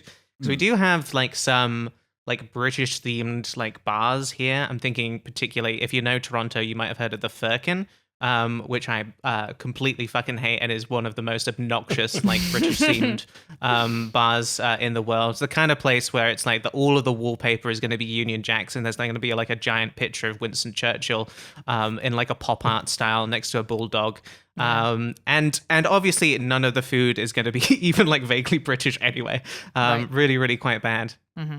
So what I decided to do is I went to this place called Man of Kent. It's Man of Kent, which describes themselves as an authentic English pub in the heart of Toronto. and I have to say, because this will be in part a review of Man of Kent, really felt like pretty much any other bar in Toronto, and very, very little effort seemed to go into like any like actual British like decor. They did have like a tiny little sign that said toilets, which I liked. Yep. Because that is not a thing you tend to see in North America, is an acknowledgement that the word toilet even exists a lot of the time. It's always washroom, it's always bathroom. So I saw toilets and I was like, okay, that's nice. Also, Man of Kent, gender neutral bathrooms. Thank you very much. Thank you. Which they should rename it. They should rename it Person of Kent. Person of Kent, exactly. They should do that. I gotta be honest, like it's nice for me to have a gender neutral bathroom, but I mostly like them because I'm just like I like to have a little sink of my own. Honestly. Oh. It's just like I think everywhere should have. Bathroom is a huge upgrade over the exactly. It's just so much nicer. Like it doesn't forget about the woke of it all. It's just nice to have like my own little bathroom. It's nice it's nice to have a bathroom where no one else is gonna like walk in. Yeah, like, exactly. Hell, some walls. Can I get some fucking walls, a couple walls here? Yeah.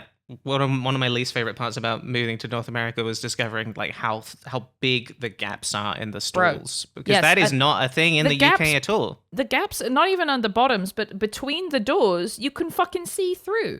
Yeah. Yes. It's crazy. I was like, what the hell? What the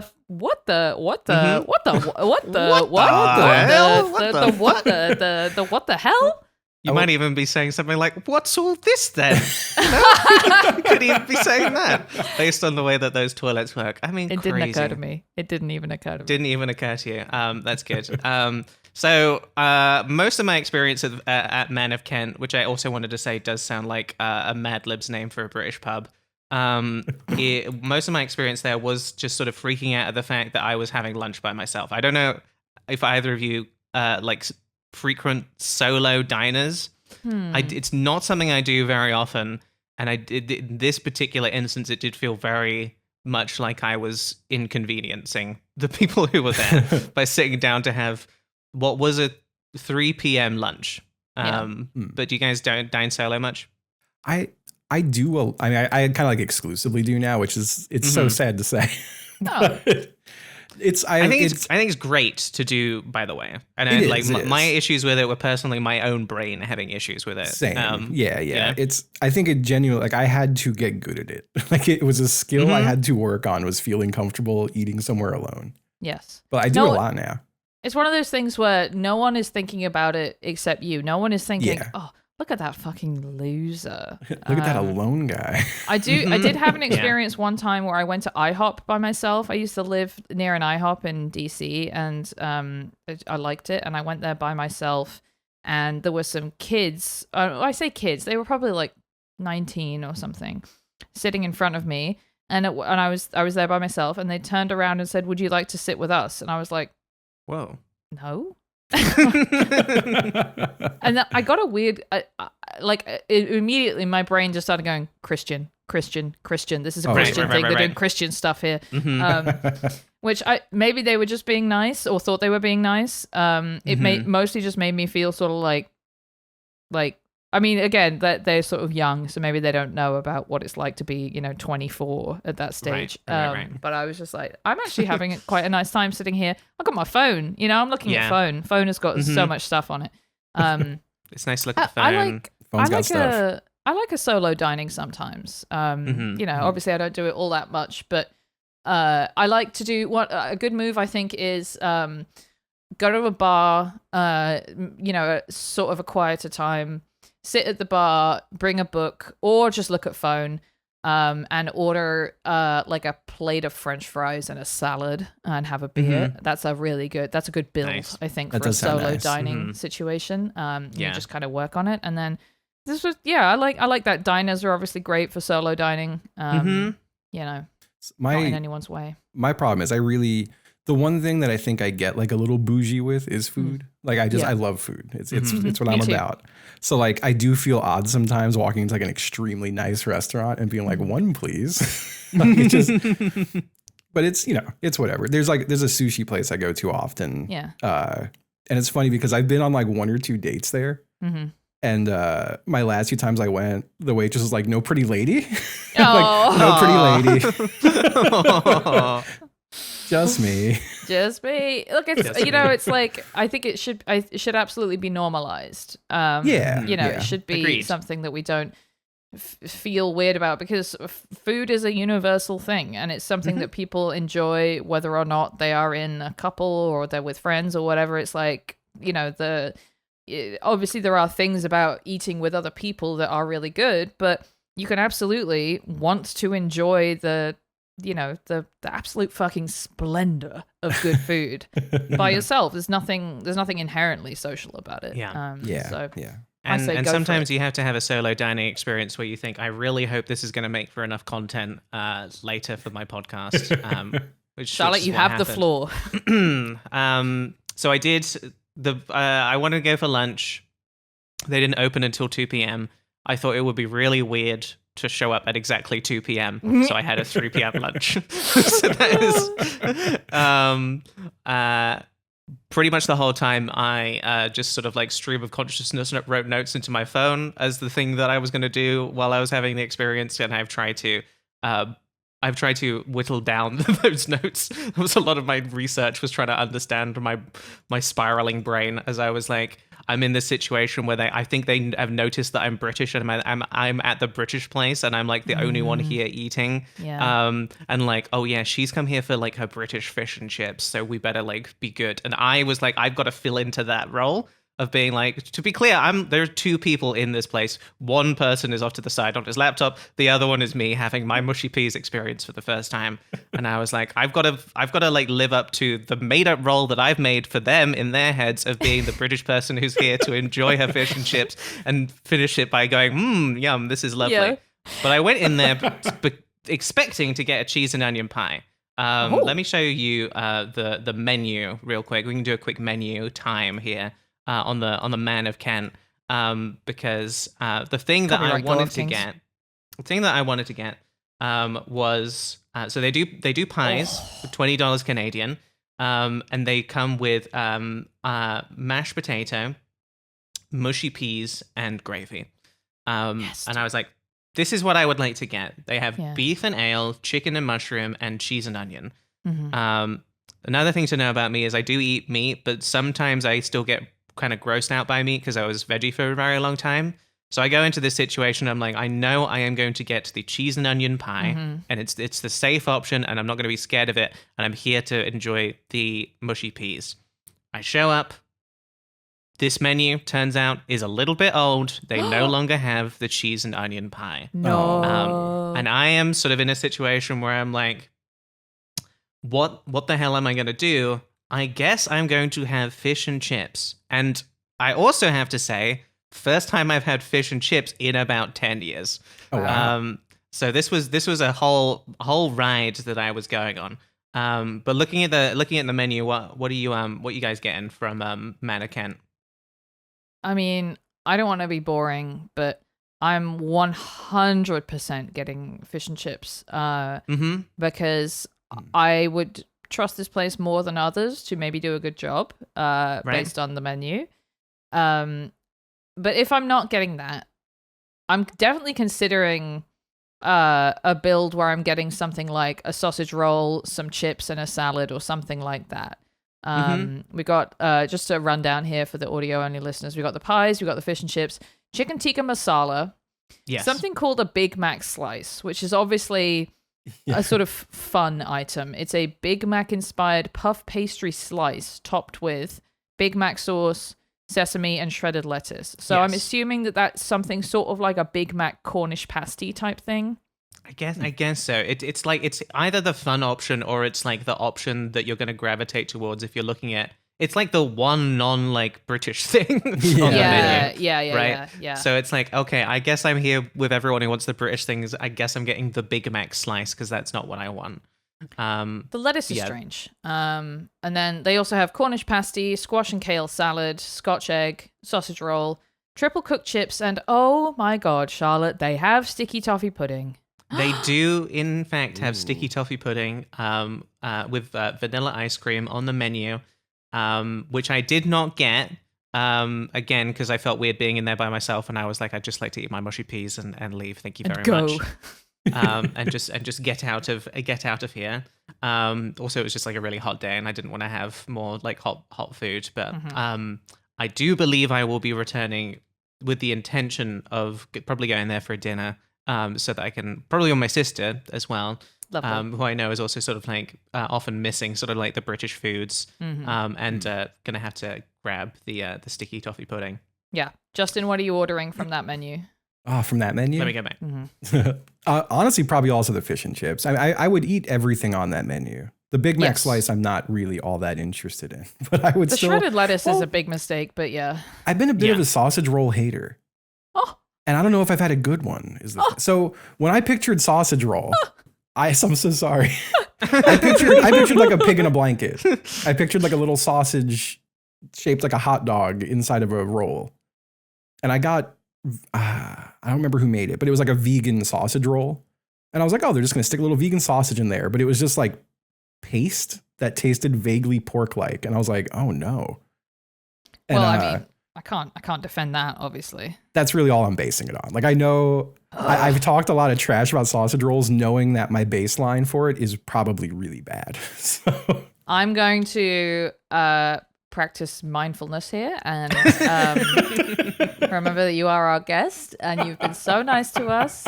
And just say that when next time I'm in a position to do so, I'll make you a vegetarian sausage roll and it will knock your fucking socks off, mate. You'll be having a fucking, whoa, you'll be fucking going bloody hell. Oh, geez. Ooh, oh. I'm gonna go mental.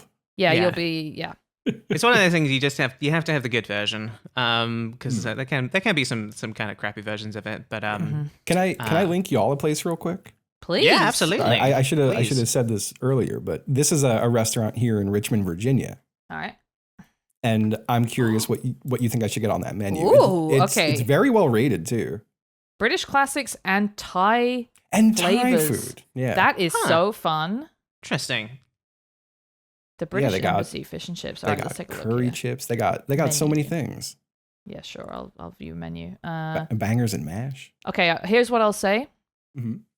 First impression, just on fish and chips alone, I can tell that this is not the sort of like truly authentic good type of British fish and chips because the breading is too looks bready. Too bready. Yeah. However, it's like it could still be delicious, just in a different way. Mm-hmm. Yeah, this is kind of it's giving me like fried chicken almost. Like it doesn't. Yeah. It's not quite, but like a one that's coming out of the freezer. It's not. It's not quite right.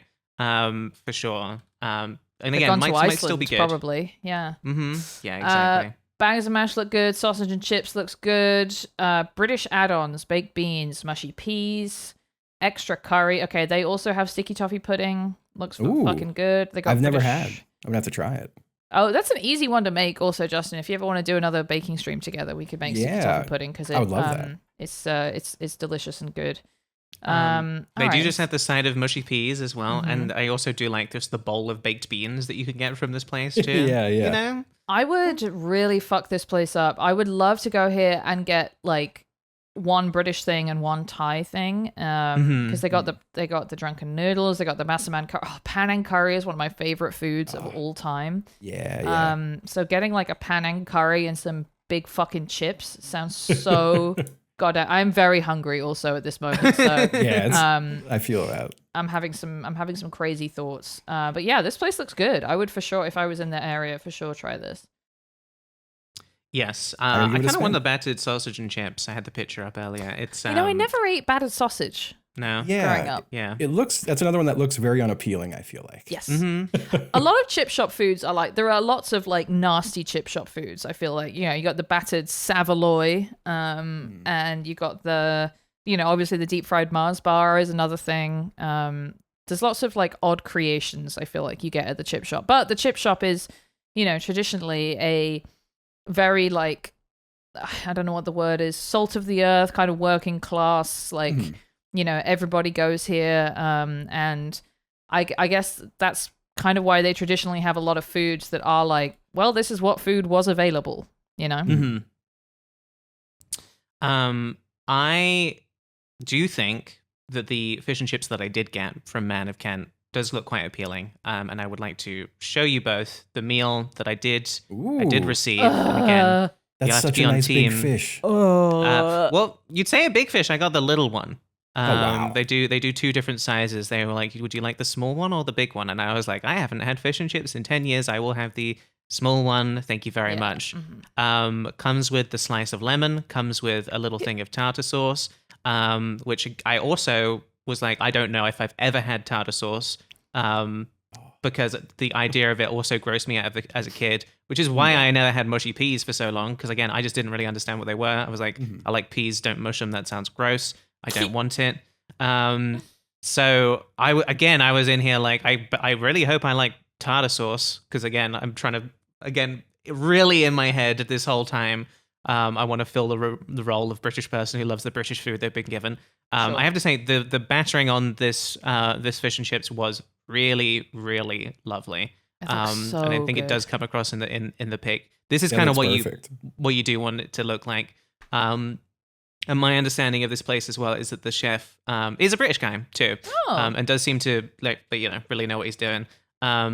If you are an eagle-eyed viewer of the video version of this podcast, then you might vaguely recognize the coaster is London Pride, which is a kind of a beer that you would be typically getting in the UK. And I did think for a moment, should I complete this experience by having a London Pride? But I was like, so in my head, I was like, I am going to get the really nice local IPA instead from Burdock Brewery. I got their Ducks IPA, which is a 6.3%. And I did get drunk just by drinking one beer. And then I sort of went into Libby's chat afterwards and was like, hey, I'm drunk. I'm doing research of podcasts. I got drunk on one beer. Hey, look at me. So sorry for doing that, Libby. No, that made my day. I will say IPAs, and I don't know if this is wrong, but to me, especially a hazy IPA, I will get very drunk very fast off a hazy IPA. It only takes, especially if you haven't eaten. A couple times when I was in the UK, I had a hazy IPA, and I was like, I'm crazy now. No, the New England IPA is a personal favorite, and I don't care if you think I'm a beer snob or whatever for that. I like it. I actually do. IPAs do actually taste good. You just haven't found the right one for you yet. That's my feeling on that. They did give me a little thing of salt and vinegar as well. So again, I was like, okay, I'm feeling like this place is a little bit more legit. I was expecting, based on your reaction to Mushy Peas, Justin, I was expecting to like them, despite the fact that they did seem to kind of gross me out, just sort of conceptually. But I did write down in all caps, "Oh shit, Mushy Peas are good," in my notes. So I'm very happy to say that at least the Mushy Peas I had. And they are not like the most green in the world either. They have a little bit of that grayness. I did find out that like if you get some at the store, they actually do put food coloring in them, I guess, because people expect them to be more green. Yeah. But that's just like not how these peas like naturally are. I was like, why did this like taste like mashed potato? I was like really like taken aback by like how starchy they were. It's very mild, yeah. It was nothing that I was really expecting. Like there's like the vague pea flavor to it, but yeah, super good. It also did you get like a good mix of everything? Oh, you better believe I went in for the combo buy. I had to go in for the combo buy with the tartar sauce. Tartar sauce also really liked and was really good. Yeah. There was a point eating the fish. I like the fish and chips also really, really good at this place. I was so happy and relieved and also drunk and having a good time.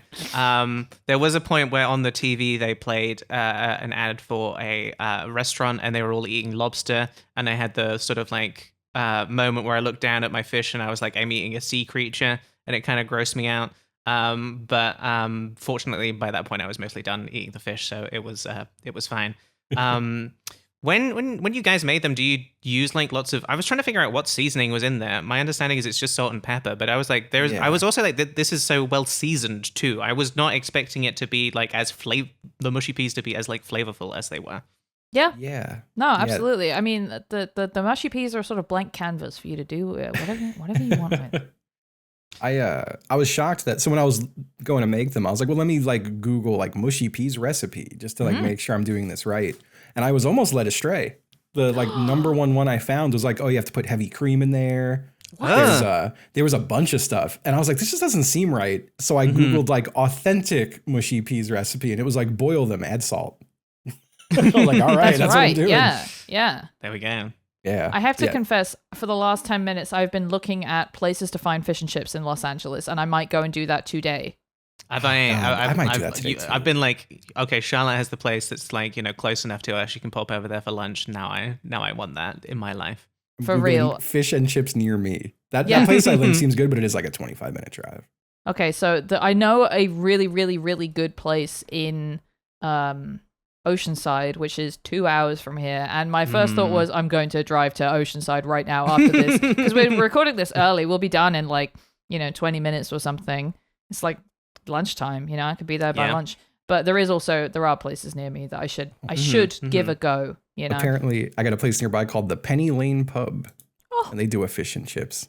Okay. Well, that's nice. That's just nice. This is good. I'm happy to be inspiring this. And I'm happy, I have to say as well, very happy that the podcast like got me off my ass to like go and actually like it feels like silly as a British person to be like, I need to seek out the British food here in this like city that has so many different like wonderful like cuisines to experience. Why would I go and have the one that I'm like familiar with? And I'm so happy that I did it, and I'm so happy that there is a place that is like doing it actually like authentically, with the exception, I should say, of the chips. The chips were just basically just like fries, not like chip shop chips, I guess I should say. They're clearly like, they're burger ready. They were good, but it's just like it's not the same. But I was ultimately fine with that. And mostly just very happy that I liked mushy peas as much as I did. I did write down this is very important that I get this right. Mushy peas have become entirely normal to me, and this is the way it should have been my whole life. So that's important that I wrote that down. That was by the end of the meal. I was like, this is just the way it should have always been. Charlotte having breakthroughs. Yeah, I know. I love this. I also wrote down when I finished my meal, I'm the bravest girl in the whole world. You are. And I wrote down, why do I keep on having the urge to dine and dash? I don't know why. I genuinely don't know why I had that feeling in my heart. One more IPA and she would have done it, folks. It's very funny to be thinking like I have to be the British person who loves this food and also think and I should leave without and I should just fucking go. What are they gonna do? Chase me? They're gonna chase me. They couldn't fucking catch me anyway. That was my desire to like flip the narrative in their minds and not just me thinking I just want to go home. But it was really good. Thank you to the nice people at the Mannequin for my lovely meal that I mostly had by myself. I will be returning. Oh yeah, it was good.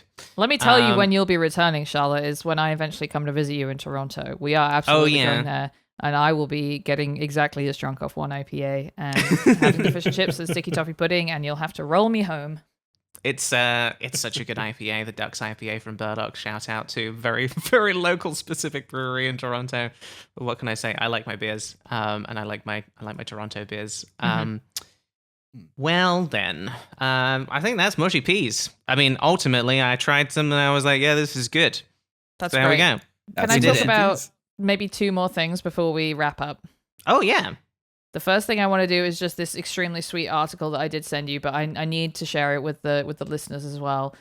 I did the genius move of searching Google News for mushy peas. And, so smart. An article from just a couple of months ago. This is in the York Press, local news for York in the UK, Old York as they call it. Wikipedia uses picture of mushy peas from Mr. Chippy of York. Is the headline. A much-loved York city centre fish and chip shop has seen one of its most iconic sides achieve international recognition. A photo of Mr. Chippy's famous mushy peas is now featured on Wikipedia's official entry for mushy peas. The image uploaded by a fan is representing this classic British dish to the world and raising the profile of Mr. Chippy, which operates from 2 Church Street. And they even got a quote from the owner saying, We knew our mushy peas were a local legend. Now they're global. To go from a humble side to internet fame is brilliant. Isn't that nice?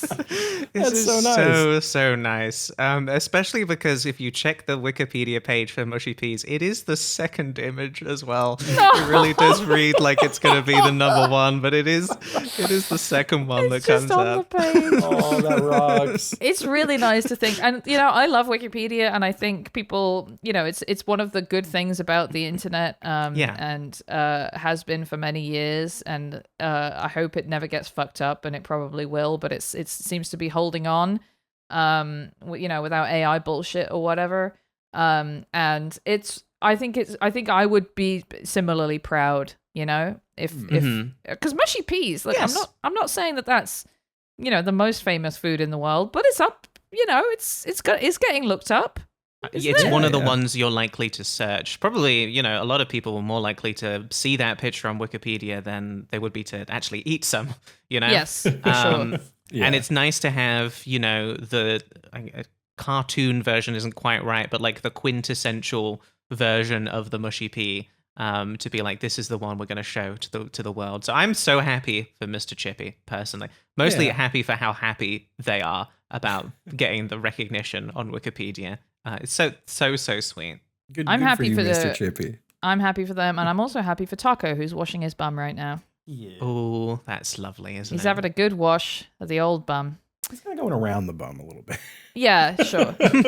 yeah, just kind of dancing around the issue. I found a couple. I found a couple other YouTube videos, but I don't think we need to watch them really. I also just wanted to read out this Reddit post I found. Should mushy peas be served ice cold? We're at a Scottish pub in Seattle, Washington, USA. The mushy peas they served us are so cold they are verging on icy. They say it is normal to serve them cold. Is this correct? Oh, God. Really funny. That's really good. All the replies being like, no, they shouldn't. And then someone says, no, they're talking shite. Yeah, I found a video of like... What? I found a video of like an Australian girl like trying British foods, and she did just go for I have a can of pre-made mushy peas, and I'm just going to open this in the car and just take a spoonful and eat it. And that's going to be my first experience of mushy peas. Oh, no. Not doing it right, honey. Not doing it right. Brutal. Sorry, honey.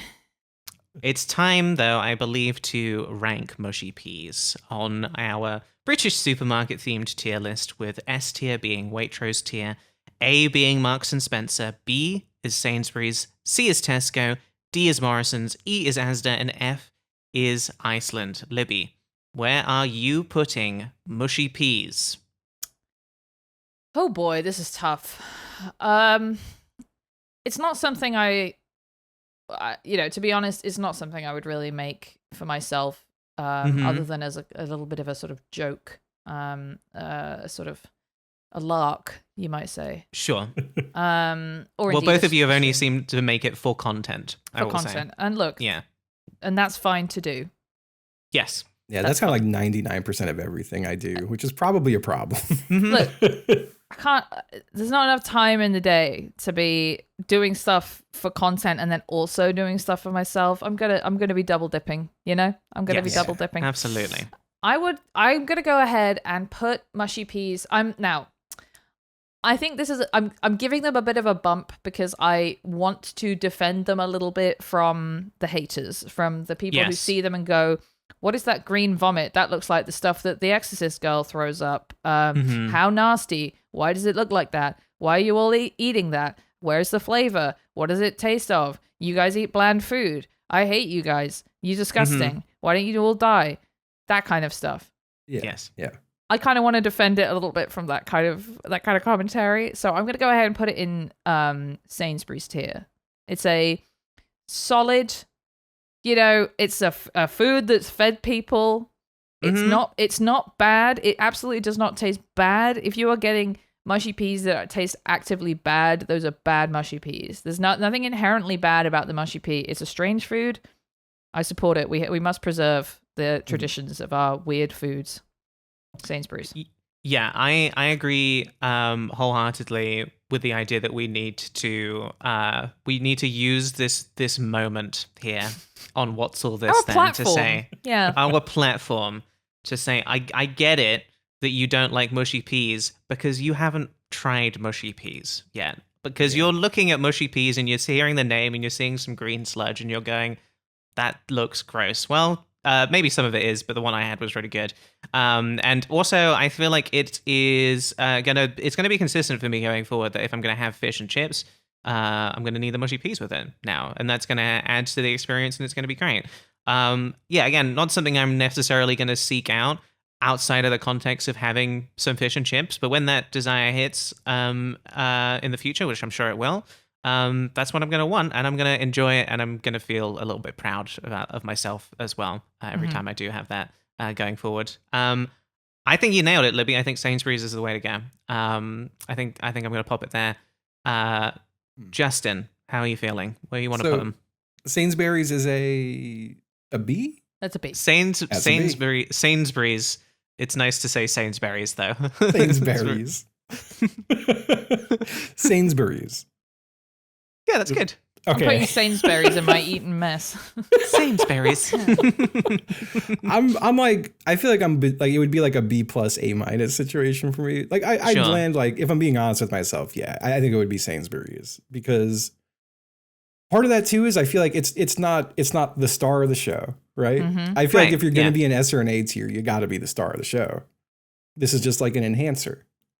But like genuinely, where I do hold it in high regard was getting like really salty vinegary chips with a little bit of mushy peas on it at once. That was like a really nice combination of stuff. Yeah. A nice meshing of flavors. Thank you so much. Of course. And I would say I'm excited to have more. I really want it in the context of the pie and the gravy and like the mashed potato now as well. Like I want to experience mushy peas in that context. So I also had a text from my mom right after bloke mode. like 5 minutes after I went offline, she went, "Me and grandma watched the whole stream. Can you make that for us when we visit?" Oh, so yeah, they'll be here in like a month, and I'll make the mushy peas. Oh, can't wait to get their review. You'll have to tell us. We'll update the listeners on what they think of it. Absolutely. Yeah. Well, Charlotte, would you like to play a little game? I'd love to play Libby's game. I actually completely forgot about how we were doing this. So, Justin, what we're going to do here, I didn't think of a funny name for it. We're going to play bloke mode, joke mode. Bloke mode, joke mode. Okay. Yep. Now, Justin, I hope you're okay with this. What I've done is I've written some sentences. I would like you to say them in your bloke mode voice. I'm going to send these to you via Discord, and I would like Charlotte to see if she gets what it is that you're saying. Okay. Yeah, I could do that. I could do that. You are such a good guest and a good friend. Thank you. Do you want to lock in? Do you want to get in? I gotta find my bloke, my inner bloke. Yeah. Hit me with like the first one. I need something to get me into. All right, I'm putting it in the Discord, but we can practice a bit if you'd like. We can. Is there like a test of phrase? Yeah. Yeah. What was? Because for me with Ash Ketchum, it's oh boy. So maybe for you it's bloody lorry, something like that. Bloody hell. There you go. bloody hell. Yeah, that's pretty much in the ballpark. Let's go. Number one. All right, number one. I had a pork pie for my tea and I'm thirsty for some berry now. Okay. I had a pork pie for my tea. I got that. Yes. And then what did I hear? I'm just going to say what I heard. And then a daisy. And then a daisy for the days gone. Daisy for the days gone. It's poetic. Daisy for the days gone. You got it half right. It was, I've had a pork pie for my tea, and I'm thirsty for some Ribena now. Thirsty for some Ribena. Wow, I didn't get that at all. Okay. All right, here's number two. Okay. Number two. When's the next train to Biggleswade? I gotta meet me missus there. Really good. Thank you. Okay, when's the next train to... This is the part I don't know. Bigglesby? I got to meet my missus there. Very close. It was Biggleswade. Biggleswade. Biggleswade. Which I think I didn't make up. Biggleswade. Biggleswade. Biggleswade is real. It's a town in Bedfordshire. It's real. Look at that. All right. You're doing great, both of you. This is number 3.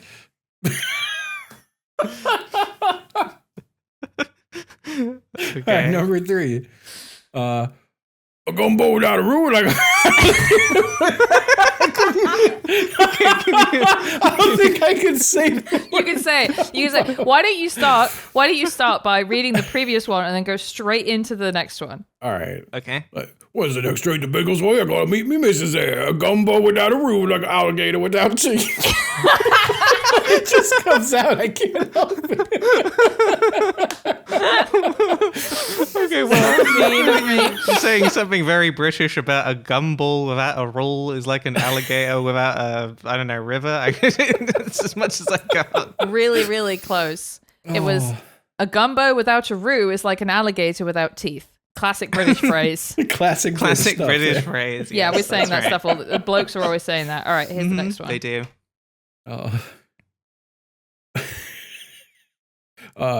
Bloody bobbies and all be me knob at the top shop. So we got bloody bobbies. Robbing my knob at the top shop. Very close. Lobbing my knob at the top shop. Lobbing. Okay. Do we still have Top Shop? Does that still exist? I was gonna say. What's a Top Shop? Top Shop is a clothing brand. It was like my favorite clothing brand when I was a kid. Coming soon. It was Cool Girls, Cool Girl Land for sure. Thanks. I really genuinely thought it was a euphemism, so I'm glad to hear it's from a real So I did get hit with slang. I did get hit with the iPhone autocorrect here, and it corrected it to the Top Shop rather than Top Shop, which is what it was. Yeah. It was kind of actually really cool, and I was really cool for wanting to shop there. That's right. Thank you, Charlotte. All right, here's the next one. He's focusing in. Feel Libby's free to pleased. do what you did before as well, if it helps. I'll do the line before. Yeah. Bloody bobbies and all be me knob at the top shop. I've wrestled the alligator in Louisiana. I'll wrestle you too if you don't bring me gumbo. You I held through on that one. You really nailed gumbo there. Gumbo. My gumbo. Perfect. I can't even remember it. I'm sorry. Would you like? Shall I do it in bloke mode? Would that be nice? Sure. Yeah, go ahead. That'd be nice. I've wrestled every alligator in Louisiana, and I'll wrestle you too if you don't bring me my gumbo. Okay, I've wrestled every alligator in Louisiana, and I'll wrestle you too if you don't bring me my gumbo. There we go. That's right. Much easier to pass, I will say, than Justin's version. Oh, when the British person does it, yeah. I did notice that I started off in West Country and then moved into Cockney, so that's interesting. All right, here's the next one. I'm such a muppet, I can't go to the pub because I can't find my trousers. Oh, that's good. I'm such a muppet, I can't go to the pub because I can't find my trousers. Perfect. Beautiful. Perfect. Wow. All right. Realizing this is a great way for you to get me to say anything as well, which is fun. Oh, this was all mining for sound alerts. Yeah. I'm such a muppet. All right, and then Justin, this is the final one, and you've been such a good sport.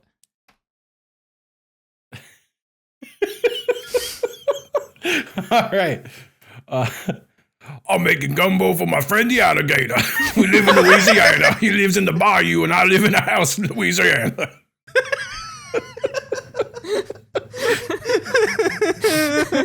Isn't that nice to think about? That's so nice. I think you said I'm making a pork pie for my bulldog. I live in a mansion in London. I think that's what you said, right? Yep.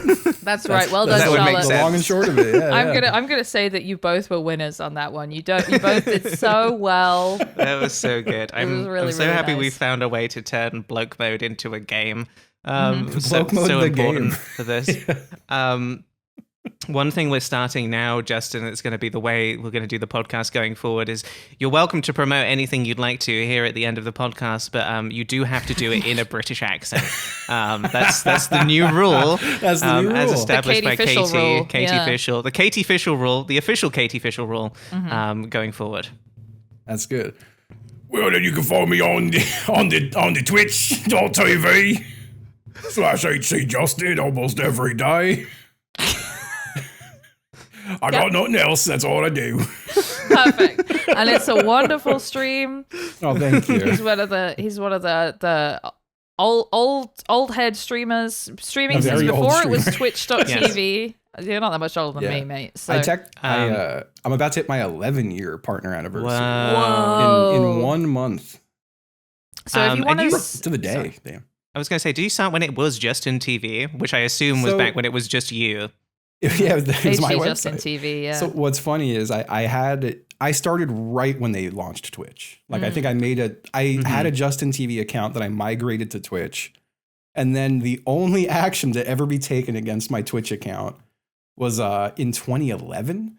I was in Photoshop making banner art for my Twitch page.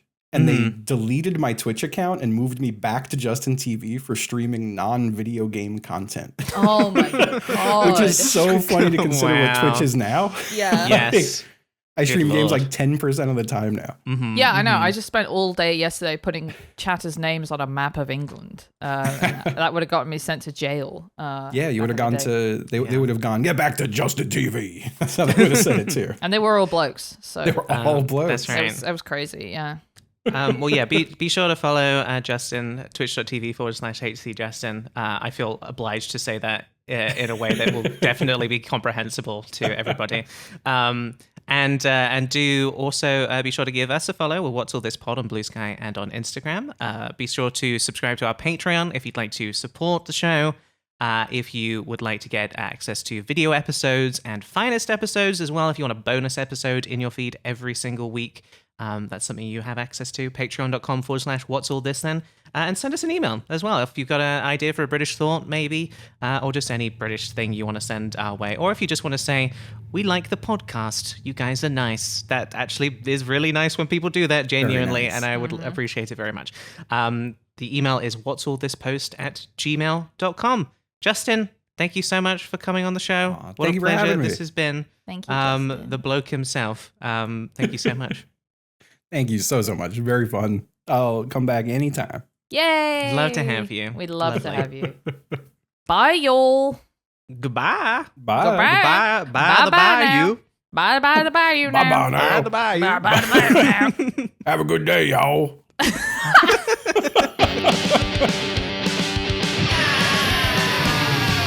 What's all this then? What's all this then? What's Mr. B? What's a cup of tea? What's Mushy Pea?